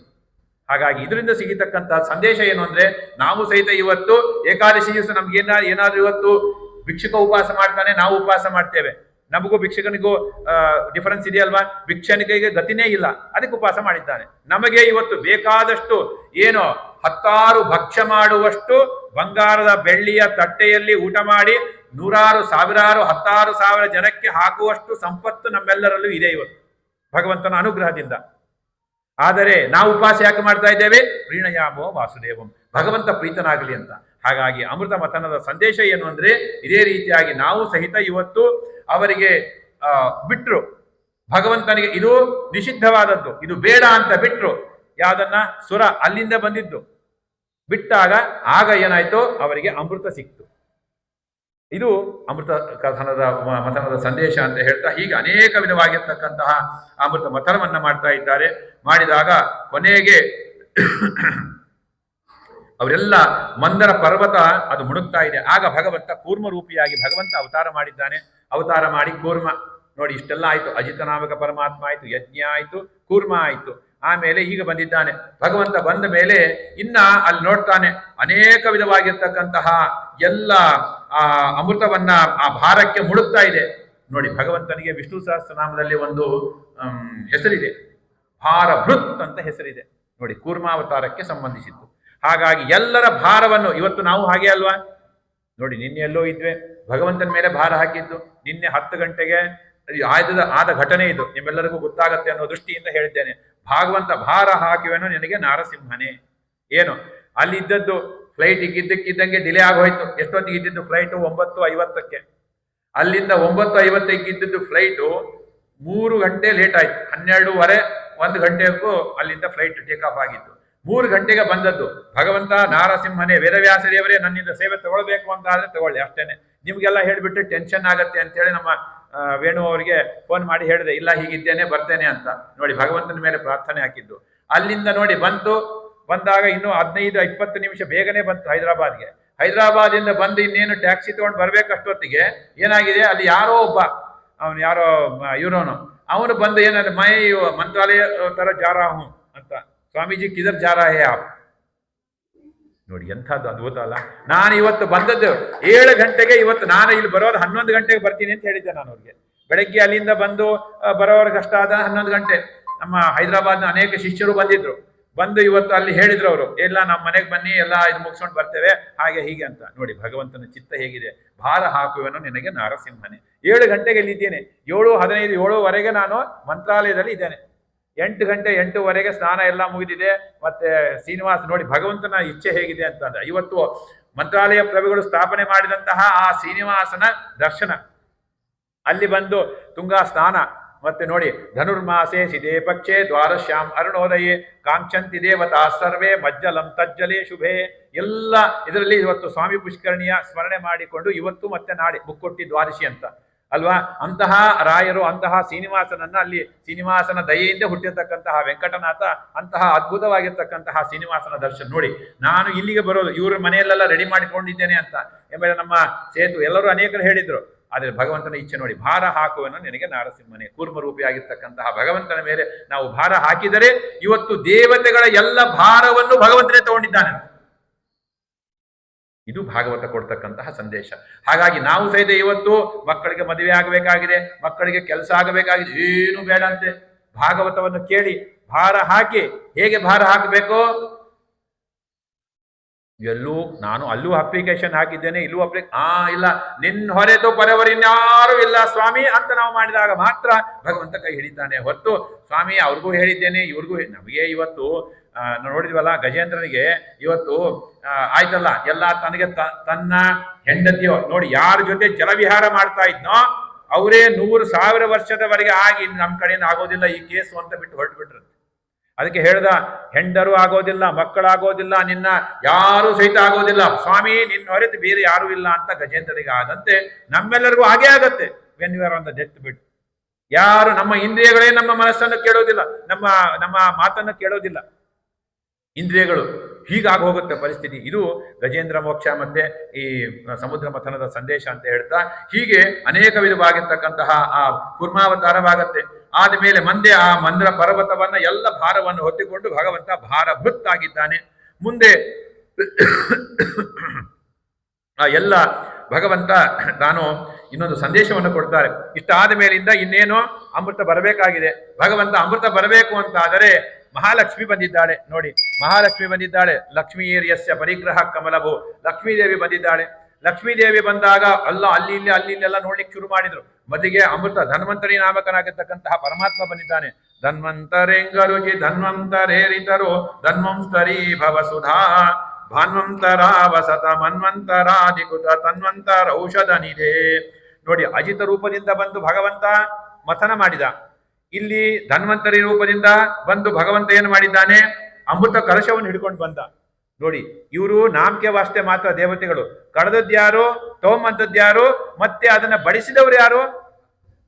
ಮತ್ತೆ ಭಗವಂತನೇ. ಯಾರು ಬಂದಾಗ ಅಮೃತ ಬಂದಾಗ ನಾನು ನೀನು ಅಂತ ಬಂದ್ರು.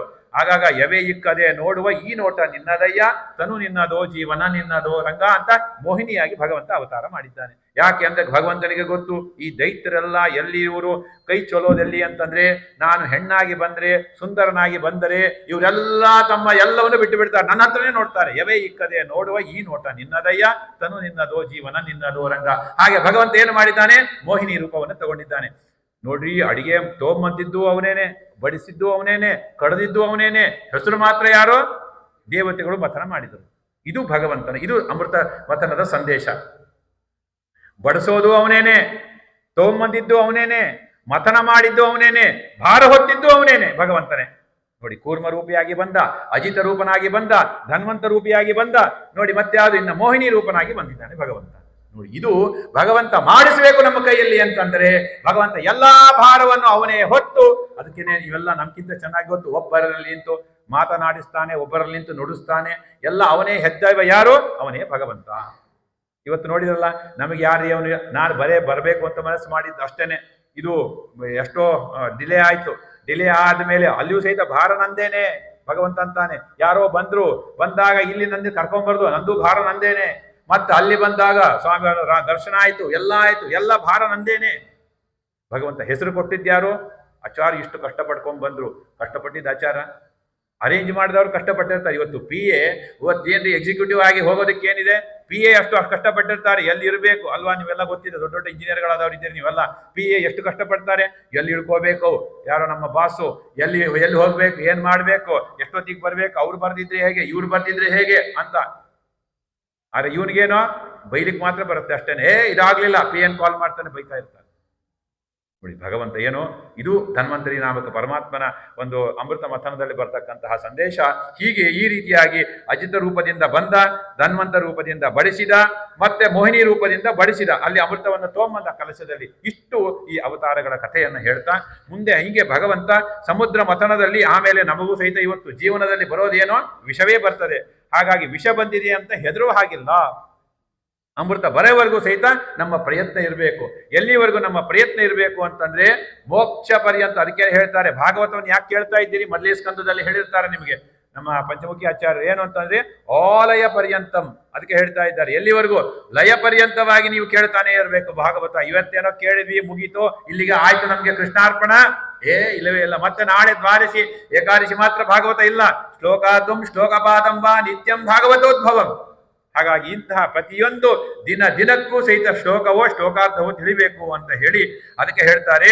ಇದಕ್ಕೆ ಮೊದಲಿಗೆ ದುಃಖವೇ ಬರ್ತದೆ ಶಾಸ್ತ್ರವನ್ನು ಕೇಳಬೇಕಾಗ. ಅದಕ್ಕೆ ವಾಜಾಜ ಶ್ರೀಪಾದ ಹೇಳ್ತಾರೆ ಏನಂತಂದ್ರೆ ಶಾಸ್ತ್ರವನ್ನ ಉಪನಿಷತ್ತುಗಳು ಇವೆಲ್ಲವನ್ನು ಸಹಿತ ಸೇರಿ ಅದಕ್ಕೆ ಸಿದ್ಧಾರ್ಥೋಕ್ತಿ ಸುರೇಶ್ವರೈಚ ವಜಿತಂ ಅಂತೆಲ್ಲ ಹೇಳಿದಾಗ ಮೊದಲಿಗೆ ಬರೋದೇನು ಪೂರ್ವ ಪಕ್ಷ.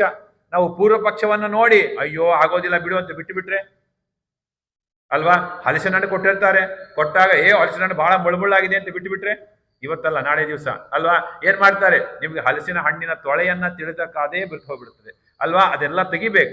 ತೆಗೆದಾಗ ಒಳಗೆ ಸಿಹಿಯಾಗಿರ್ತಕ್ಕಂತಹ ಹಲಸಿನ ಹಣ್ಣು ತಿನ್ನುವಾಗ ಹೇಗಿರುತ್ತಲ್ವಾ ಹಾಗೆ ಮೋಕ್ಷವೆಂಬತಕ್ಕಂತಹ ಸುಖ ಬರಬೇಕು ಅಂತಂದ್ರೆ ಮೊದಲಿಗೆ ಇವೆಲ್ಲವೂ ಬರ್ತದೆ.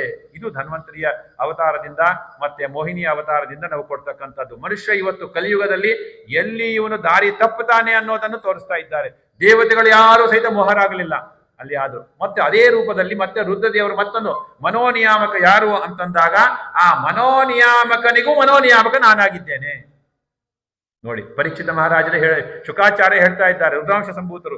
ಆಗ ಹೇಳ್ತಾರೆ ಅಲ್ಲ ಭಗವಂತನಿಗೆ ಹೇಳ್ತಾರೆ, ನೋಡು ಈನೇನೋ ಭಾರಿ ವಿಧವಾದಂತಹ ಸ್ತ್ರೀರೂಪವನ್ನು ತೊಟ್ಟಿ ಅಂತಲ್ಲ, ಆಗ ಎಲ್ಲಾ ದೇವತೆಗಳು ಮೋಹಿತರಾದ್ರಂತೆ, ಹೀಗೆಲ್ಲ ಆದ್ರಂತೆ. ನಾನು ಸಹಿತ ಆ ಸಂದರ್ಭದಲ್ಲಿ ಯಾಕೋ by chance I missed it, ಅದಕ್ಕೆ ನೀವೇನಾದ್ರೂ ಮಾಡಿ ಅಂತಂದ್ರೆ ಬೇಡವೋ ಬೇಡ ಅಂತ ಹೇಳ್ತಾರೆ ರುದ್ರದೇವ್. ಇಲ್ಲ ಸ್ವಾಮಿ, ನಿನ್ನ ರೂಪವನ್ನು ನೋಡುವಂತಾಗಿದೆ ಅಂತ.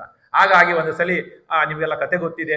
ಹಾಗಾಗಿ ಪಾರ್ವತಿ ದೇವರ ಜೊತೆಗೆ ವಿಹಾರದಲ್ಲಿ ಇದ್ದಾಗ ಆಗ ಭಗವಂತ ಮೋಹಿನಿ ರೂಪವನ್ನು ಚಂಡಾಡ್ತಾ ಬರ್ತಾ ಇರ್ತಾನಂತೆ. ಆಗ ರುದ್ರದೇವರು ಪಾರ್ವತಿ ದೇವರಿಗೆ ಹೇಳೋದು ಇಲ್ವಂತೆ, ಅಲ್ಲೇ ಇಲ್ಲ ಮನೆಯವರು ಎಲ್ಲ ಓಡ್ ಹೋಗ್ತಾ ಇದ್ದಾರೆ ಅಂತ ನೋಡ್ತಾರೆ. ನೋಡಿದಾಗ ಓಡ್ ಹೋಗ್ತಾರೆ ಹೋಗ್ತಾರೆ ಹೋಗ್ತಾರೆ ಹೋಗ್ತಾರೆ ಹಾಗೆ ಕೊನೆಗೆ ಹೀಗೆ ಒಂದ್ಸಲಿ ನೋಡ್ತಾನೆ. ನೋಡಿದಾಗ ಸಾಕ್ಷಾತ್ ಭಗವಂತನೇ ಅಲ್ಲಿ ತೋರಿಸಿಬಿಟ್ಟಿದ್ದಾರೆ ರುದ್ರದೇವರಿಗೆ. ನೋಡಿ ಎಂತಹ ಮನೋನಿಯಾಮಕರು, ಅಂತಹ ರುದ್ರದೇವರಿಗೂ ಸಹಿತ ತೈಲಧಾರೆಯಂತೆ ಮನಸ್ಸು ಕೊಡು ಹರಿಯಲ್ಲಿ ಶಂಭೋ ಅಂತ ಹೇಳಿದ್ರೆ ಭಗವಂತ ಏನು ಮಾಡಿದ್ದಾನೆ, ಅಂಥವರ ಮನಸ್ಸನ್ನು ಸಹಿತ ನಾನೇ ಕಂಟ್ರೋಲ್ ಮಾಡುವವನು ನಾನೇ ಅಂತ ತೋರಿಸಿ ಅಲ್ಲಿ ಹರಿಯ ಅವಧ್ಯತ್ವ ವೃತವನ್ನು ಪಡೆದಂತಹ ಎಲ್ಲ ದೈತ್ಯರನ್ನು ಸಂಹಾರ ಮಾಡಿದ್ದು ಅಲ್ವಾ, ಅಲ್ಲಿ ಯಜ್ಞನಾಮಕನಾಗಿರ್ತಕ್ಕಂತಹ ಪರಮಾತ್ಮ. ಹೀಗೆ ಭಗವಂತ ತಾನು ಸರ್ವೋತ್ತಮ ಅಂತಕ್ಕಂತಹ ಒಂದು ಇದನ್ನ ತೋರಿಸ್ತಾ ಇದ್ದಾನೆ. ಹೀಗೆ ತೋರಿಸ್ತಾ ಮುಂದೆ ಇನ್ನ ಲಕ್ಷ್ಮೀನಾರಾಯಣರ ಈ ನಿಜವಾಗಿರ್ತಕ್ಕಂತಹ ಇಂತಹ ದಂಪತಿಕ ಸಂಯಮರವಾಗಿದೆ. ಹಾಗಾಗಿ ಧನ್ವಂತರಿ ಅವತಾರ ಇತ್ಯಾದಿ ಆಗಿ ಮುಂದೆ ಈ ಭಗವಂತ ತಾನು ವಾಮನ ದೇವನ ಅದಕ್ಕೆ ಹೇಳ್ತಾರೆ ಅಲ್ಲ. ಪರೀಕ್ಷಿತ ಮಹಾರಾಜರು ಪ್ರಶ್ನೆ ಮಾಡ್ತಾ ಇದ್ದಾರೆ. ಪ್ರಶ್ನೆ ಮಾಡಿದಾಗ ಇನ್ನು 10 ನಿಮಿಷದಲ್ಲಿ ಮುಗಿಸ್ತೇನೆ. ವಾಮನಾವತಾರ ಇದನ್ನ ಅಷ್ಟು 6 ಅವತಾರಗಳು ಮುಗೀತು. ಇನ್ನು 2 ಅವತಾರಗಳು ಅಷ್ಟಮ ಸ್ಕಂದ ಅಂದ್ರೆ ಹೀಗೆ ನಾವು ದೊಡ್ಡದಾಗ 24 ಅಧ್ಯಾಯಗಳು 8 ಅವತಾರಗಳು. 8 ಅವತಾರಗಳಲ್ಲಿ ಈಗ 2 ಅವತಾರ ಉಳ್ಕೊಂಡಿದೆ, ವಾಮನಾವತಾರ. ಅದಕ್ಕೆ ಹೇಳ್ತಾರೆ ಅಲ್ಲ ನಿಮ್ಮ ಭಗವಂತನ ಬಗ್ಗೆ ಹೇಳ್ತಾ ಇದ್ದೀರಿ ಏನು ನೋಡಿ. ಪ್ರಶ್ನೆ ಭಾಗವತಕ್ಕೆ ಕುಳಿತವರು ಪ್ರಶ್ನೆ ಕೇಳ್ತಾ ಇರ್ಬೇಕಂತ, ಆಗ ಹೇಳುವವರಿಗೆ ಉತ್ಸಾಹ ಬರುತ್ತೆ. ಅದು ಭಾಗವತದ ಮಹಿಮೆ, ಅದು ಒಂದು ಭಾಗವತ ಧರ್ಮ. ಪ್ರಶ್ನೆನೇ ಕೇಳದೇ ಇದ್ರೆ ಏನಾಗೋಗ್ಬಿಡುತ್ತೆ, ಒನ್ವೇ ಆಗೋಗ್ಬಿಡುತ್ತೆ, ಆಗ ಇಂಟ್ರೆಸ್ಟ್ ಬರೋದಿಲ್ಲ. ಅದಕ್ಕೆ ಏನು ಪ್ರಶ್ನೆ ಮಾಡ್ತಾ ಇದ್ದಾರೆ, ಭಗವಂತನಿಗೆ ಏನು ಹೇಳ್ತೀರಿ, ಗುಣಪೂರ್ಣ, ಅವನಿಗೆ ದೋಷ ದೂರ, ಭಾರಿ, ಅವನಿಗೆ ಏನ್ರಿ ಎಂಥದ್ದು ಬೇಕಾ ಅಂತಹ ನಿಮ್ಮ ಭಗವಂತ 3 ಪಾದ ಹೆಜ್ಜೆ ಕೇಳ್ತಾನಂತೆ. Something it is not gelling well ಅಂತ ಹೇಳ್ತಾರೆ. ಏನ್ರಿ ಇದು, ಇಂತಹ 3 ಪಾದ ಇಂತಹ ಜಗಜ್ಜನ್ಮಾಧಿಕರ್ತನಾಗಿರ್ತಕ್ಕಂತಹ ಭಗವಂತ ಏನಾದ್ರೂ ಸಹಿತ ಒಂದು 30 ಎಕರೆ ಕೊಡ್ರೋ 300 ಎಕರೆ ಜಾಗ ಕೊಡ್ರೋ ಅಂತ ಹೇಳಿದ್ರೆ ಆಯ್ತು ಅಂತ ಅನ್ಕೋತಿದ್ವಿ. ಅದು ಬಿಟ್ಟು 3 ಪಾದ ಹೆಜ್ಜೆ ಕೊಡು ಅಂತ ಕೇಳಿದಾನಲ್ಲ, ನನಗೆ ಯಾಕೋ ಸರಿ ಬರ್ತಾ ಇಲ್ಲ. ಪರೀಕ್ಷಿತ ಮಹಾರಾಜರಿಗೆ ಶುಕಾಚಾರ್ಯರಿಗೆ ಹೇಳ್ತಾ ಇದ್ದಾರೆ, ಭಗವಂತ ಈ 3 ಪಾದ ಹೆಜ್ಜೆ ಕೇಳಿದ್ನಂತೆ, ಯಾಕೋ ಸರಿ ಬರ್ತಾ ಇಲ್ಲ ಅಂತ ಪ್ರಾರಂಭ ಮಾಡ್ತಿದ್ದಾರೆ. ಅಷ್ಟು ಹೇಳಿ ಮತ್ತಿನ್ನೊಂದು ಕೇಳ್ತಾರೆ, ಅಲ್ಲ ಮತ್ತೆ ಇವನನ್ನ ಬಲಿ ಚಕ್ರವರ್ತಿಯನ್ನ ಬಲಿ ತೆಗೆದುಕೊಂಡ ಮೇಲೂ ಸಹಿತ ಅವನನ್ನ ಬಂಧನ ಮಾಡಿದ. ಯಾಕೆ ಬಂಧನ ಮಾಡಿದ? ಅವನ ಉದ್ಧಾರಕ್ಕೋಸ್ಕರವಾಗಿ ಅಂತ ಗೊತ್ತಿರೋದಿಲ್ಲ. ಅದಕ್ಕೋಸ್ಕರವಾಗಿ ಕೇಳ್ತಾರೆ. ಈ 2 ಪ್ರಶ್ನೆಗೆ ಉತ್ತರ ಹೇಳಿ ಹೇಳಿದಾಗ ಶುರು ಮಾಡಿದ್ದಾರೆ. ನೋಡಿ, ಅಮೃತ ಮಥನವಾಗಿತ್ತು ನೋಡಿ, ನಾವು ಸಹಿತ ಹಾಗೆ ಮೈ ಮರೆಯೋದು. ಏನೋ ಮದುವೆ ಆಯ್ತು, ಪೂಜೆ ಬಂದ್, ಪಾಠ ಬಂದ್, ಪ್ರವಚನ ಬಂದ್, ಎಲ್ಲ ಬಂದ್. ಮಕ್ಕಳು ಹುಟ್ಟಿದ್ರು, ಪಾಠ ಬಂದ್, ಪ್ರವಚನ ಬಂದ್, ಪೂಜೆ ಬಂದ್, ಧನುರ್ಮಾಸ ಬಂದ್, ಎಲ್ಲಾನು. ಎಲ್ರಿ ಮೊನ್ನೆ ಈ ಬರ್ತಿದ್ರಲ್ಲ ಎಲ್ಲ ಅಂತ, ಇಲ್ರಿ ಅವರು ಈಗ ಮಕ್ಕಳು ಹುಟ್ಟಿದ್ದಾರೆ, ಮೊಮ್ಮಕ್ಕಳು ಹುಟ್ಟಿದ್ದಾರೆ, ಈಗೆಲ್ಲ ನಮ್ಗೆ ಯಾವ್ದಿದು ಭಾಗವತ ಸ್ಕಂದಕ್ಕೆ ಯಾವುದಕ್ಕೂ ಬರೋದಿಲ್ಲ ಅವರು ಅಂತ. ಏನಾಗುತ್ತೆ, ನಮಗೂ ಸಹಿತ ಇದೇ ರೀತಿ ಆಗಿರ್ತಕ್ಕಂತಹ ಅದರಲ್ಲೇ ಮುಳುಗಿ ಬಿಡ್ತಾನೆ. ಇವತ್ತು ಹಾಗೆ ಅಲ್ವಾ, eat cricket, drink cricket, sleep cricket ಅಂತ ಅಡ್ವರ್ಟೈಸ್ಮೆಂಟ್ ಹಾಗೆ ಕೊಡ್ತಾರೆ. ಹಾಗೆ ಅಮೃತ ಮತದಲ್ಲಿ ದೇವತೆಗಳೇ ಮೈ ಮರೆತು ಹೋಗ್ಬಿಟ್ಟಿದ್ದಾರೆ. ಅಮೃತ ಸಿಕ್ಕ ಮೇಲೆ ಏನಾಯ್ತು, ವಿಜಯೋತ್ಸವದಲ್ಲಿ ಇದ್ದಾರಂತೆ. ನೋಡಿ, ದೈತ್ಯರು ಏನು ಮಾಡಿದ್ರು, this is the right time, ಇದೇ ಸರಿಯಾದ ಸಮಯ, ಏನ್ ಅಟ್ಯಾಕ್ ಮಾಡ್ತಾ ಇದ್ದಾರೆ ನೋಡಿ. ಇದು ಭಾಗವತ. ಹಾಗಾಗಿ ನಾವು ಸಹಿತ ನಮ್ಮ ಮೈ ಮೇಲೆ ಎಚ್ಚರವಿಲ್ಲದೆ ಇದ್ರೆ ಆನೆ ಏನು ಮಾಡ್ತು, ಎಂತಹ ಬಲಿಷ್ಠ ಆನೆಗೆ ಇವತ್ತು ಮೊಸಳೆ, ಚಿಕ್ಕ ಮೊಸಳೆ, ಆ ಮೊಸಳೆ ಪಾದ ಹಿಡಿದಿದೆ. ಇವತ್ತು ನಾವು ಎಷ್ಟೇ ಬಲಿಷ್ಠರಾಗಿದ್ದರೂ ಸಹಿತ ನಮ್ಮ ವೀಕ್ನೆಸ್ ಏನೋ ಗೊತ್ತಿದೆ. ಇವತ್ತು ನೋಡ್ತಿರಲ್ಲ, ಅದಕ್ಕೆ ಅನೇಕ ಕಡೆಗಳಲ್ಲಿ ಹೇಳ್ತಾರೆ, ಭಾಗವತದಲ್ಲಿ ಬರುತ್ತೆ, ಮೊನ್ನೆ ಇದರಲ್ಲಿ ಏಕಾದಶಿ ಸ್ಕಂದದಲ್ಲಿ ಬರುತ್ತೆ, ಯಾವ ಮನುಷ್ಯ ಜೀವನದಲ್ಲಿ ಉದ್ಧಾರವಾಗ್ತಾನೆ ಅಂದ್ರೆ ಯಾರು ತನ್ನ ಜಿಹ್ವಾ ಚಾಪಲ್ಯವನ್ನ ಮತ್ತೆ ಜನನೇಂದ್ರಿಯದ ಚಾಪಲ್ಯವನ್ನ ಯಾರು ಯಾರು ಕಂಟ್ರೋಲ್ ಅಲ್ಲಿ ಇಟ್ಕೊಂಡಿರ್ತಾರೋ ಜಗತ್ತಿನಲ್ಲಿ ಏನು ಬೇಕೋ ಅದನ್ನು ಸಾಧಿ. ಇದು ಭಾಗವತ ಕೊಟ್ಟಂತಹ ಸಂದೇಶ. ಇವತ್ತು ಇವೆರಡನ್ನ ಸೋಲ್ತಾ ಮನುಷ್ಯ ಅಂದ್ರೆ ಜಿರಿ ತನ್ನ ಜೀವನವನ್ನೇ ಹಾಳು ಮಾಡ್ಕೊಂಡ್ಬಿಡ್ತಾನೆ ಮನುಷ್ಯ. ಇವತ್ತು ನಾವು ನೋಡ್ತಾ ಇದ್ದೀವಲ್ಲ, ರಾಜಕಾರಣಿಗಳು, ನಾನು ಎಂತಹ ಪ್ರೈಮ್ ಮಿನಿಸ್ಟರ್ ಮಗನೋ ಮೊಮ್ಮಗನೋ ಅವ್ರ ಮರಿಮಗನೋ ಏನೂ ನೋಡೋದಿಲ್ಲ, ಏನಾದ್ರೂ ಸಹಿತ ಇವತ್ತು ಕಾನೂನಿನ ಅಡಿಯಲ್ಲಿ ಇರ್ತಾರೆ ಅಲ್ವಾ. ಇಷ್ಟು ಭಾಗವತ ಕೊಡ್ತಕ್ಕಂತಹ ಸಂದೇಶ, ಜಿಹ್ವಾ ಚಾಪಲ್ಯ, ಜನನೇಂದ್ರಿಯ ಚಾಪಲ್ಯ. ಅದಕ್ಕೆ ನಾವೆಲ್ಲರೂ ಆಚಾರ್ಯ ಶ್ರೀಮದಾಚಾರ್ಯ ಸಂತುಮೇ ಜನ್ಮ ಜನ್ಮನಿ. ಯಾವ ಮತಾಚಾರ್ಯರು ಸಹಿತ ಇವತ್ತು ಏಕಾದಶಿಯನ್ನು ಇಷ್ಟು ನಿರ್ಜಲವಾಗಿ ಮಾಡಿ, ಇಷ್ಟು ಚಾತುರ್ಮಾಸ್ಯಾದಿ ವೃತ್ತಗಳನ್ನ ಇಷ್ಟು ಮಾಡಿ, ಮತ್ತೆ ವಿಷ್ಣು ಪಂಚಕ ವಿಶ್ವ ಪಂಚಕ ಇಷ್ಟು ನಮಗೆ ಯಾರೂ ಹೇಳಿಲ್ಲ. ಆದ್ರೆ ಶ್ರೀಮನ್ ಮಧ್ವಾಚಾರ್ಯರು ಮಾತ್ರ ಇಂತಹ ತಮ್ಮ ಸಂಪ್ರದಾಯದಲ್ಲಿ ಇಷ್ಟೆಲ್ಲವನ್ನು ಕೊಟ್ಟಿದ್ದಾರೆ. ಯಾಕೆ ಕೊಟ್ಟಿದ್ದಾರೆ ಗೊತ್ತಾ? ನಮ್ಮೆಲ್ಲರ ಉದ್ಧಾರ ಮಾಡಬೇಕಾಗಿದೆ, ಅವ್ರಿಗೆ ನಮ್ಮೆಲ್ಲರಿಗೂ ಟ್ರೈನ್ ಅಪ್ ಮಾಡಬೇಕಾಗಿದೆ. ಯಾಕೆ ಇವರಿಗೆಲ್ಲ ನಾಲಿಗೆ ಕಂಟ್ರೋಲ್, ಸುಮ್ಮನೆ ಇವತ್ತು ಉಪವಾಸ ಮಾಡಿ ಅಂತಂದ್ರೆ ಈ ವಾರ ಈ 15 ದಿವಸ ಬೇಡ, ನಾಳೆ ಮಾಡ್ತೇನೆ, ಇನ್ನೊಬ್ರು ಹೇಳ್ತಾರೆ ನಾಡ್ದು ಮಾಡ್ತೇನೆ, ಇನ್ನೊಬ್ರು ಅಚ್ಚಿ ನಾಡ್ದು ಮಾಡ್ತೇನೆ, ಹೀಗೆಲ್ಲ ಆಗೋಗ್ಬಿಡ್ತೇವೆ. ಮನೆಯಲ್ಲಿ ಇದ್ದವರೆಲ್ಲ ಒಂದೊಂದು ದಿವಸ ಉಪವಾಸ ಮಾಡಿದ್ರೆ ಹೇಗಾಗ್ಬೇಕ್ರಿ ಅಲ್ವಾ? ಅದಕ್ಕೆ ಏನ್ ಮಾಡಿದ ಭಗವಂತ? ಇದು ನಿಜ್ಜಲವಾಗಿ ಮಾಡ್ಬೇಕು. ಏನಂತ ಹೇಳ್ತಾರೆ, ಎಂತಹ ತಪ್ಪನ್ನು ಹೇಳ್ತಾರೆ ಅಂದ್ರೆ, ಅನ್ನದಲ್ಲಿ ಇವತ್ತು ಏನೇನೇನೇನು ಪಾಪಗಳಿದೆಯೋ ಜಗತ್ತಿನಲ್ಲಿ ಇರ್ತಕ್ಕಂತಹ ಎಲ್ಲಾ ಪಾಪಗಳು ಅನ್ನಮಾಶ್ರಿತ್ಯ, ಅನ್ನದಲ್ಲಿ ಇದ್ದೇವೆ. ಸಮಾತೃ ಗಮನಂ, ಎಂತಹ ಪಾಪ ಅಂದ್ರೆ ತನ್ನ ತಾಯಿಯನ್ನೇ ಕೂಡಿದಂತಹ ಪಾಪ ಇವತ್ತು ಏಕಾದಶಿ ದಿವಸ ಊಟ ಮಾಡಿದರೆ ನೋಡಿ. ಇಷ್ಟು ಹೇಳ್ತಾರೆ. ಯಾಕೆ ಶ್ರೀಮದಾಚಾರ್ಯ ಏನಂದ್ರೆ, ನನ್ನ ಭಕ್ತನಾಗಿ ಬರ್ತಕ್ಕಂಥವನ ಅವನ ನಾಲಿಗೆಯನ್ನು ನಾನು ಕಂಟ್ರೋಲ್ ಅಲ್ಲಿ ಇಡಬೇಕಾಗಿದೆ. ಅದಕ್ಕೋಸ್ಕರವಾಗಿ ಇವತ್ತು ನಾನು ಈ ಏಕಾದಶಿ ವ್ರತವನ್ನು ಕಡ್ಡಾಯ ಮಾಡಿದ್ದೇನೆ. ನೋಡಿ ಎಂತಹ ಪರಮ ದಯಾಲೋ, ಕ್ಷಮಾ ಸಮುದ್ರ, ಭಕ್ತವತ್ಸಲ, ಎಂತಹ ಭಗವಂತ, ಎಂತಹ ವಾಯುದೇವರು ಅಂದ್ರೆ. ಇಲ್ಲ ಅಂದ್ರೆ ವಾಯುದೇವರು ಇವತ್ತು ನಮಗೆ ಅಕಸ್ಮಾತ್ ಏಕಾದಶಿ ಆಪ್ಷನಲ್, ಏಕಾದಶಿ ಇವತ್ತು ಐಚ್ಛಿಕವಾದಂತಹ ವ್ರತ ಅಂತ ಹೇಳಿದ್ದರೆ ಎಲ್ಲರೂ ಮಾಡ್ತಿದ್ವಾ? ಇವತ್ತು ಹೇಳ್ದೇನೆ, ನಾವು ಹೇಳ್ದೆ ಕೇಳದೆ ಏನೇನೋ ಅಲ್ಲ, ಇಲ್ಲಿ ರಾಯಚೂರಲ್ಲಿ ಯಾರು ಮಾಡೋದಿಲ್ಲ ಹಾಗೆ, ಆಯ್ತಾ? ಹಾಗೆ ಇವತ್ತು ನಾವು ಏನಾಗಿದ್ದೇವೆ, ಅಷ್ಟು ಏಕಾದಶಿಯನ್ನು ಇವತ್ತು ಕಡ್ಡಾಯ ಅಂತ ಮಾಡಿದ್ದಕ್ಕೋಸ್ಕರವಾಗಿ ನಾವು ಇಷ್ಟು ಮಾಡ್ತಾ ಇದ್ದೇವೆ. ಇದು ನಾವು ಇದು ಕಲಿತಕ್ಕಂತಹ ಸಂದೇಶ ಹೇಳ್ತಾ, ಇಂತಹ ಮೈ ಮರೆತು ಬಿಟ್ಟಿದ್ದಾರೆ. ಮೈ ಮರೆತಾಗ ದೈತ್ಯರೆಲ್ಲ ಆಕ್ರಮಣ ಮಾಡ್ಕೊಂಡಿದ್ದಾರೆ. ಅದರಲ್ಲಿ ಬಲಿಚಕ್ರವರ್ತಿ ಹೋಗಿದ್ದಾನೆ. ನೋಡಿ, ಬಲಿಚಕ್ರವರ್ತಿ ಯಾರು? ಹಿಂದೆ ಸಪ್ತಮ ಸ್ಕಂದದಲ್ಲಿ ಪ್ರಹ್ಲಾದನ ಮೊಮ್ಮಗ. ಏನ್ ಮಾಡಿದ್ದಾನೆ? ವಿಶ್ವಜಿತ್ ಅಂತಕ್ಕಂತಹ ಯಾಗವನ್ನು ಮಾಡಿದ್ದಾನೆ, ಭರೂಚ್ ಅಂತಕ್ಕಂತಹದ್ರಲ್ಲಿ. ನೋಡಿ, ಅವನು ದೈತ್ಯನಾಗಿದ್ದರೂ ಸಹಿತ ಒಳ್ಳೆಯ ಬುದ್ಧಿ ಇತ್ತು ಅವನಲ್ಲಿ. ಏನಿತ್ತು? ನಾನು ಹೋಮ ಮಾಡಬೇಕು, ದಾನ ಮಾಡಬೇಕು. ನೋಡಿ, ದೈತ್ಯರಿದ್ರೂ ಸಹಿತ ಇಂತಹ ಒಳ್ಳೆಯ ಬುದ್ಧಿ ಇತ್ತು ಅವನಿಗೆ. ಯಾಕೆ ಅಂದ್ರೆ ಪ್ರಹ್ಲಾದರಾಯರ ಮೊಮ್ಮಗನಾಗಿ ಹುಟ್ಟಿದ್ದಾನೆ. ಆಗ ಏನ್ ಮಾಡ್ತಾನೆ? ಆಗ ಪ್ರಹ್ಲಾದರಾಯರು ನೋಡಿ ಎಂತಹ ವಾಯುನಾಚ ಸಮಾವಿಷ್ಟ, ವಾಯುದೇವರ ವಿಶೇಷ ಸನ್ನಿಧಾನ ಪ್ರಹ್ಲಾದರಾಯರಲ್ಲಿ. ಏನ್ ಹೇಳಿರ್ತಾರೆ? ನನ್ನ ವಂಶದಲ್ಲಿ ಒಬ್ರು ಬರ್ತಾರೆ, ಅವನು ನಿನ್ನ ವಿರುದ್ಧವಾಗಿ ನಡ್ಕೊಳ್ತಾನೆ, ಅವನನ್ನ ಸರಿದಾರಿಗೆ ತರೋದು ನಿನ್ನ ಜವಾಬ್ದಾರಿ. ಸ್ವಭಕ್ತಾನ್ ದುರ್ಮಾರ್ಗಾತ್ ಉದ್ಧತ್ಯ, ಮಂತ್ರಾಲಯ ಪ್ರಭುಗಳ ಪ್ರಾತಃ ಸಂಕಲ್ಪದಲ್ಲಿ ಹೇಳ್ತಾರೆ, ದುರ್ಮಾರ್ಗಾತ್ ಉದ್ಧತ್ಯ. ಅಲ್ಲಿ ಯಾರೋ ದುರ್ಮಾರ್ಗದಲ್ಲಿ ಹೊರಟ್ರೆ ಅವರನ್ನ ಸರಿದಾರಿಗೆ ತಡ್ಕೊಳ್ತಕ್ಕಂತಹ ಜವಾಬ್ದಾರಿ ಹೇಳಿದ್ದಾರೆ. ಹಾಗಾಗಿ ಏನ್ ಮಾಡ್ತಾ ಇದ್ದಾರೆ? ಆಗ ಅವನಿಗೆ ಹೋಗ್ತಾರೆ. ಹೋದಾಗ ಅವನಿಗೆ ಅನೇಕ ವಿಧವಾಗಿರ್ತಕ್ಕಂತಹ ಎಲ್ಲ ಮಾಡಿದ್ದಾನೆ. ಬಟ್ ಏನು? ಎಲ್ಲವೂ ಸಹಿತ ನಾನು ಮಾಡ್ತಾ ಇದ್ದಾನೆ. ಈಶಾವಾಸ್ಯ ವಿಧಂ ಸರ್ವಂ, ಮತ್ತೆ ಇದರಲ್ಲಿ ಬಂತಲ್ಲ, ಎಲ್ಲ ಭಗವಂತ ನೀನು ಕೊಟ್ಟದ್ದನ್ನು ನೀನು ಕೊಡ್ತಾ ಇದ್ದೇನೆ ಅಂದಿದ್ರೆ ಬದುಕು ಬಿಡ್ತಿದ್ದ. ಅಲ್ಲಿ ವಿಂಧ್ಯಾವಳಿ ಹೇಳ್ತಾಳೆ, ಸಂಕಲ್ಪ ಮಾಡ್ಬೇಕಾದಾಗ ನನ್ನ ನೋಡಿ ಗಂಡ ಹೆಂಡತಿಯರು ಅವರಿಬ್ಬರಲ್ಲೂ ಸಹಿತ ಹೇಗಿರ್ಬೇಕು ಅಂತಂದ್ರೆ, ಗಂಡ ತಪ್ಪು ಮಾಡಿದಾಗ ಹೆಂಡತಿ ಎಚ್ಚರ ಕೊಡಿಸ್ಬೇಕಂತ, ಹೆಂಡತಿ ತಪ್ಪು ಮಾಡಿದಾಗ ಗಂಡ, ಇಬ್ರು ತಪ್ಪು ಮಾಡ್ತಾ ಇದ್ರೆ ಸರಿ ಇದೆ ಬಿಡು, ನೀನು ಸರಿ ಇದೆ ಬಿಡು, ಅವ್ರ ಆಚಾರ್ಗೆ ಹೋಗಿ ಬೈದು ಬಂದ್ಬಿಟ್ಟೆ, ಅವ್ರಿಗೆ ನೋಡಿ ಒಂದೆರಡು ಹೊಡೆದೇ ಬಂದ್ಬಿಡ್ಬೇಕಾಗಿತ್ತು ಅಂತ ಚಿಕ್ರಿ ಏನ್ ಮಾಡ್ತೀರಿ ನೀವು? ಹೌದಾ? ಯಾರಿಗೂ ಅವ್ರಿಗೆ ಹೇಳಿದ್ದೆ, ಇನ್ನು ಜನ್ಮದಲ್ಲೇ ಇನ್ನೊಂದ್ಸರಿ ಅವ್ರಿಗೆ ಹೇಳೋದಿಲ್ಲ. ಹಾಗೆಲ್ಲ ಇರಬಾರ್ದು ಅಲ್ವಾ? ಏನೋ ಒಂದು ಇದರಿಂದ ಏನೋ ತಪ್ಪು ಮಾಡಿದ್ದಾರೆ, ಬಿಟ್ಟು ಬಿಡಿ, ಭಗವಂತನೇ ನಮ್ಮ ಕ್ಷಮಾ ಪಡ್ತಾನೆ, ನಮ್ಮನ್ನ ಕ್ಷಮೆಯಿಂದ ಇದು ಮಾಡ್ತಾನೆ. ಹೀಗೆ ಅನೇಕ ವಿಧವಾಗಿರ್ತಕ್ಕಂತಹ ಇಂತಹ ತತ್ವಗಳನ್ನು ತಿಳಿಸಿಕೊಡ್ತಾ ಇದೆ. ಮುಂದೆ ಅಂತಹ ವಾಮನ ಬರಬೇಕಾಗಿದೆ. ಅದಕ್ಕೋಸ್ಕರವಾಗಿ ಅದಿತಿ ಕಶ್ಯಪರು ತಾಯಿಗೆ ಏನಾಗಿದೆ? ದುಃಖವಾಗಿದೆ. ಬಂದು ಭಾರಿ ಖಿನ್ನ ಮನಸ್ಕಳಾಗಿದ್ದಾರೆ. ಆಗ ಕಶ್ಯಪರಿಗೆ ಬಂದು ಕೇಳಿದಾಗ ಏಕೆ ಅಂತ ಕೇಳಿದಾಗ ಹೇಳ್ತಾರೆ, ಇಲ್ಲ ಭಗವಂತನೇ ಬರ್ತಾನೆ, ಏನ್ ಮಾಡ್ಬೇಕು ನೀನು? ಒಂದು ವೃತ ಮಾಡ್ಬೇಕು. ಅಯ್ಯೋ, ನಾನು ಭಗವಂತ ಬರ್ತಾನೆ ಅಂತಂದ್ರೆ ಏನ್ ಬೇಕೋ ಮಾಡ್ಲಿಕ್ಕೆ ಸಾಧ್ಯ ಇದ್ದರಿದ್ದೇನೆ ಅಂತ ಹೇಳಿದಾಗ ಅಂತಹ ಆ ಭಗವಂತನ ವ್ರತವನ್ನ ಮಾಡ್ತಾ ಇದ್ದಾಳೆ. ಪಯೋವೃತೇ ನಾನು ಗುಣಂ ಸಮೀಡಿತ. ಆಗ ನಾನೇನ್ ಮಗನಾಗಿ ಬರ್ತೇನೆ, ಭಗವಂತ ಮಗನಾಗಿ ಬರ್ತೇನೆ ಅಂದ್ರೆ ಇದೇನ್ರಿ, ಯಾರಿಗೆ ಏನ್ ಬೇಕೋ ನಾನು ಮಾಡ್ಲಿಕ್ಕೆ ಸಿದ್ಧನಿದ್ದೇನೆ ಅಂತ ಹೇಳಿ ಮಾಡ್ಲಿಕ್ಕೆ ಪ್ರಾರಂಭ ಮಾಡಿದ್ದಾರೆ.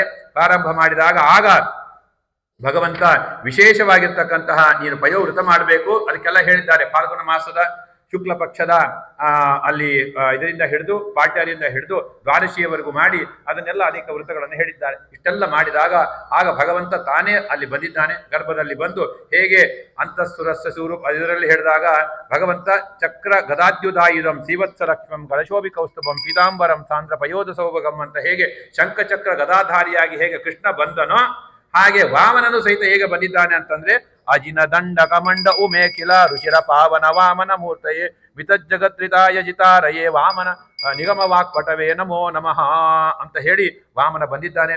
ವಾಮನ ಬಂದಿದ್ದೇ ತಂಡತೆ ಏನ್ ಮಾಡಿದ್ದಾನೆ, ನಾನು ಭಗವಂತ ತಾನಾನು ಜನ್ಮನಾ ಜಾಯತೆ ಶೂದ್ರ ಸಂಸ್ಕಾರ ದ್ವಿಜ ಉಚ್ಚತೆ, ಯಾವ್ಯಾವ ಕಾರ್ಯವನ್ನು ಹೇಗೆ ಮಾಡಬೇಕು ಅನ್ನೋದನ್ನು ಭಗವಂತ ಕಲ್ಯಾಣ ಹೇಗೆ ಮಾಡ್ಕೊಳ್ಬೇಕು, ಕೃಷ್ಣ ಇದ್ದಾಗಿಂದ ಕೇಳಬೇಡಿ, ಶ್ರೀನಿವಾಸ ಕಲ್ಯಾಣ ಕೇಳಬೇಕು ಅಲ್ವಾ, ಹೇಗೆ ನಾವು ಇದನ್ನ ಮಾಡಬೇಕು ಎಲ್ಲವನ್ನು, ಹೀಗೆ ಉಪನಯನ ಹೇಗೆ ಮಾಡಬೇಕು ವಾಮನಾವತಾರದಲ್ಲಿ. ಹಾಗೆ ಭಗವಂತ ಬಂದಾನೆ. ಭಾರಿ ವಿಧವಾಗಿರ್ತಕ್ಕಂತಹ ತನ್ನ ಬಂದಿದ್ದೇ ತರ ದಾನಕ್ಕೋಸ್ಕರ ನಾನು ಬಂದಿದ್ದೇನೆ. ಯಸ್ಯಾನುಗ್ರಹ ಮಿಚ್ಛಾಮಿ ತಸ್ಯ ವಿತ್ತಂ ಹರಾಮ್ಯಹಂ, ಅದಕ್ಕೋಸ್ಕರವಾಗಿ ನಾನು ಬಂದದ್ದು ಅಂತ ತಡ. ಹಾಗಾಗಿ ಎಲ್ಲ ವಿಧವಾಗಿರ್ತಕ್ಕಂತಹ ಆ ಉಡುಗೊರೆಗಳನ್ನು ಏನೇನು ಕೊಟ್ಟರು ಅವನಿಗೆ ಉಪನಯನಕ್ಕೆ ಅಂತ ಹೇಳಿದಾಗ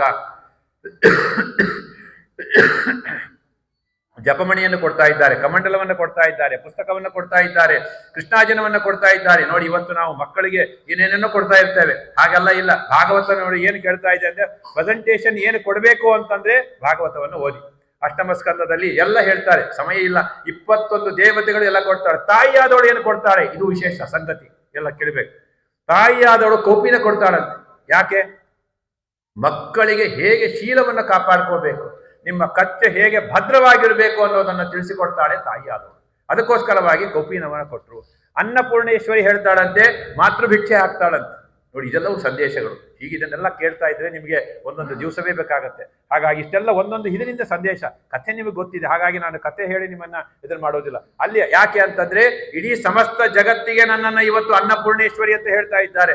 ನಾನು ಯಾವಾಗ ಅನ್ನಪೂರ್ಣೇಶ್ವರಿ ಆಗೇನೋ ಅಂದ್ರೆ ಭಗವಂತ ನಿನ್ನ ದಯೆ ಇದ್ರೆ ಮಾತ್ರ. ದ್ರವ್ಯಂ ಕರ್ಮಚ ಕಾಲಶ್ಚ ಸ್ವಭಾವೋ ಜೀವಯೇವಹಿ ಯದನುಗ್ರಹಣ ಸಂತಿ ನ ಸಂತಿ ಯದುಪೇಕ್ಷೆಯ. ಭಗವಂತ ನೀನು ಉಪೇಕ್ಷೆ ಮಾಡಿದೀಯಾ ಅಂತಂದ್ರೆ ಒಂದು ಕೌಪಿನವೂ ನನಗೆ ಸಿಗೋದಿಲ್ಲ ಅಂಥದ್ದನ್ನು ಹೇಳ್ತಾ ಹೀಗೆ ಅನೇಕವನ್ನು ಕೊಟ್ಟಿದ್ದಾರೆ. ಕೊಟ್ಟಾಗಿದ ತಕ್ಷಣವೇ ಬಂದಿದ್ದಾನೆ. ಏನು, ಎಲ್ಲಿ, ಆ ಬಲಿಚಕ್ರವರ್ತಿಯ ಯಜ್ಞ ಮಂಟಪಕ್ಕೆ ಬಂದಿದ್ದಾನೆ. ಯಜ್ಞ ಮಂಟಪಕ್ಕೆ ಬಂದದ್ದೇ ತಡ ಅಲ್ಲಿ ಕೊಡಿ ಅಂತ ಕೇಳ್ತಾ ಇದ್ದಾನೆ. ಯಜ್ಞಕ್ಕೆ ನೋಡಿ ನೋಡಿ ಇನ್ನೊಂದು ಸಂದೇಶ ಇದೆ, ಉಪನಯನವಾದ ಮೇಲೆ ಮಾತ್ರ ನಾವು ದಾನಕ್ಕೆ. ಅದಕ್ಕೋಸ್ಕರವಾಗಿ ಅಂತಹ ಬಂದಿದ್ದೇ ತಡ ಕೇಳ್ತಾ ಇದ್ದಾನೆ. ಏನು, ಆಗ ಸ್ವಾಗತಂತವೇ, ಆಗ ಅವನಿಗೆ ಸ್ವಾಗತ ಮಾಡ್ತಾ ಇದ್ದಾನೆ. ಎಲ್ಲ ಸೇರಿ ಸ್ವಾಗತ ಮಾಡಿ ಹೇಳ್ತಾ ಇದ್ದಾನೆ, ಅದ್ಯನ ಪಿತರಸ್ತೃಪ್ತಾಹ ಅದ್ಯನ ಪಾವಿತಂ ಕುಲಂ. ಇವತ್ತು ನನ್ನ ಕುಲ ಪಾವನವಾಯಿತು ಅಂತ ಹೇಳಿ ಇವತ್ತು ನನ್ನ ಎಲ್ಲ ದೇವತೆಗಳು ಪಿತೃದೇವತೆಗಳು ಉದ್ಧಾರವಾಗಿದ್ದಾರೆ ಅಂತ ವಿಷಯವನ್ನು ಹೇಳಿ ಮುಂದೆ ಬಂದಿದ್ದಾರೆ. ಪಾದಪ್ರಕ್ಷಾಳನೆ ಮಾಡಿ ಅವನನ್ನು ಕರ್ಕೊಂಡ್ ಬಂದಿದ್ದಾರೆ. ಸಂಕಲ್ಪ ಮಾಡಿದ್ದಾನೆ. ಸಂಕಲ್ಪ ಮಾಡಿದ್ದ ತಡ ಆಗ ಯಾವಾಗ ಸಂಕಲ್ಪ ಮಾಡುವವರೆಗೂ ಭಗವಂತ ವಾಮನನಾಗಿ ಇದ್ದ. ಸಂಕಲ್ಪ ಮಾಡಿದ ಮೇಲೆ ತುಭ್ಯಮಿದಂ ಸಂಪ್ರದದೆ ನಮಮ ನಮಮ ನಮಮ ಅಂತ ಅಂದ ತಕ್ಷಣಕ್ಕೆ ಸಾಕು ವಾಮನನಾಗಿದ್ದವನು ತ್ರಿವಿಕ್ರಮನಾಗಿ ಬೆಳೆಯಲಿಕ್ಕೆ ಪ್ರಾರಂಭ ಮಾಡಿದ್ದಾನೆ. ಇದು ತ್ರಿವಿಕ್ರಮನಾಗಿ ಬೆಳೀತಾನೆ. ಹುಟ್ಟಂತ ಆ ಹೂವುಗಳು ಎಲ್ಲ ಉಡದಾರದಂತೆ ಆಗಿದೆ, ಗೆಜ್ಜೆಗಳಾಗಿದೆ, ಹಾಲು, ಹೀಗೆ ಭಗವಂತ ಬೆಳೀತಾ ಹೋಗಿದ್ದಾನೆ. ಬ್ರಹ್ಮಾಂಡ ಒಡೆದಿದೆ, ಅಲ್ಲಿ ಗಂಗಾವತರವಾಗಿದೆ. ಹೀಗೆ ಭಗವಂತ ಹೀಗೆ ತ್ರಿವಿಕ್ರಮ ರೂಪವನ್ನು ತಾಳಿದ್ದಾನೆ. ಭಗವಂತ ವಾಮನನಾಗಿ ಬಂದು ತ್ರಿವಿಕ್ರಮನಾಗಿ ಬೆಳೆದಿದ್ದಾನೆ. ಬಂದು ಹೀಗೆ ಭಗವಂತ ಅನುಗ್ರಹ ಮಾಡಿದ್ದಾನೆ. ಹಾಗಾಗಿ ನಾವು ಸಹಿತ ಇವತ್ತು ಬಲಿಚಕ್ರವರ್ತಿಯಿಂದ 3 ಹೆಜ್ಜೆ, ನಿಮಗೆಲ್ಲ ಕಥೆ ಗೊತ್ತಿದೆ. ನಾವು ಸಹಿತ ಭಗವಂತನಲ್ಲಿ 3 ಎದಕ್ಕೋ ಬಲಿಯಾಗ್ತಾ ಇರ್ತಾರೆ. ಮನುಷ್ಯ ಇವತ್ತು ರೂಪಕ್ಕೆ ಬಲಿಯಾಗ್ತಾನೆ, ಐಶ್ವರ್ಯಕ್ಕೆ ಬಲಿಯಾಗ್ತಾನೆ. ಇವತ್ತು ನೋಡ್ತೀವಲ್ಲ ನಾವೆಲ್ಲ ಎಂತೆಂಥ ಮ್ಯಾರೇಜ್ಗಳು. ರೂಪಕ್ಕೆ ಬಲಿಯಾಗ್ತಾನೆ ಮನುಷ್ಯ, ಸಂಪತ್ತಿಗೆ ಬಲಿಯಾಗ್ತಾನೆ, ಅಂತಸ್ತಿಗೆ ಬಲಿಯಾಗ್ತಾನೆ. ಏನು ಎಂತಹ ಫ್ಯಾಮಿಲಿ ಇರಿಯೋದು ಅಂತ, ಇವನು ಎಂತಹ ಫ್ಯಾಮಿಲಿ, ವೈಷ್ಣವ ಫ್ಯಾಮಿಲಿ, ಇವ್ ಬಿಟ್ಟು ಮರ್ತೇ ಬಿಟ್ಟು ಯಾರ್ಯಾರನೋ ಗಡ್ಡ ಹಾಕೊಂಡ್ ಬಂದ್ಬಿಡ್ತಾನೆ. ಹಾಗಾಗಿ ಇಂಥದ್ದೆಲ್ಲ ಇಲ್ಲ.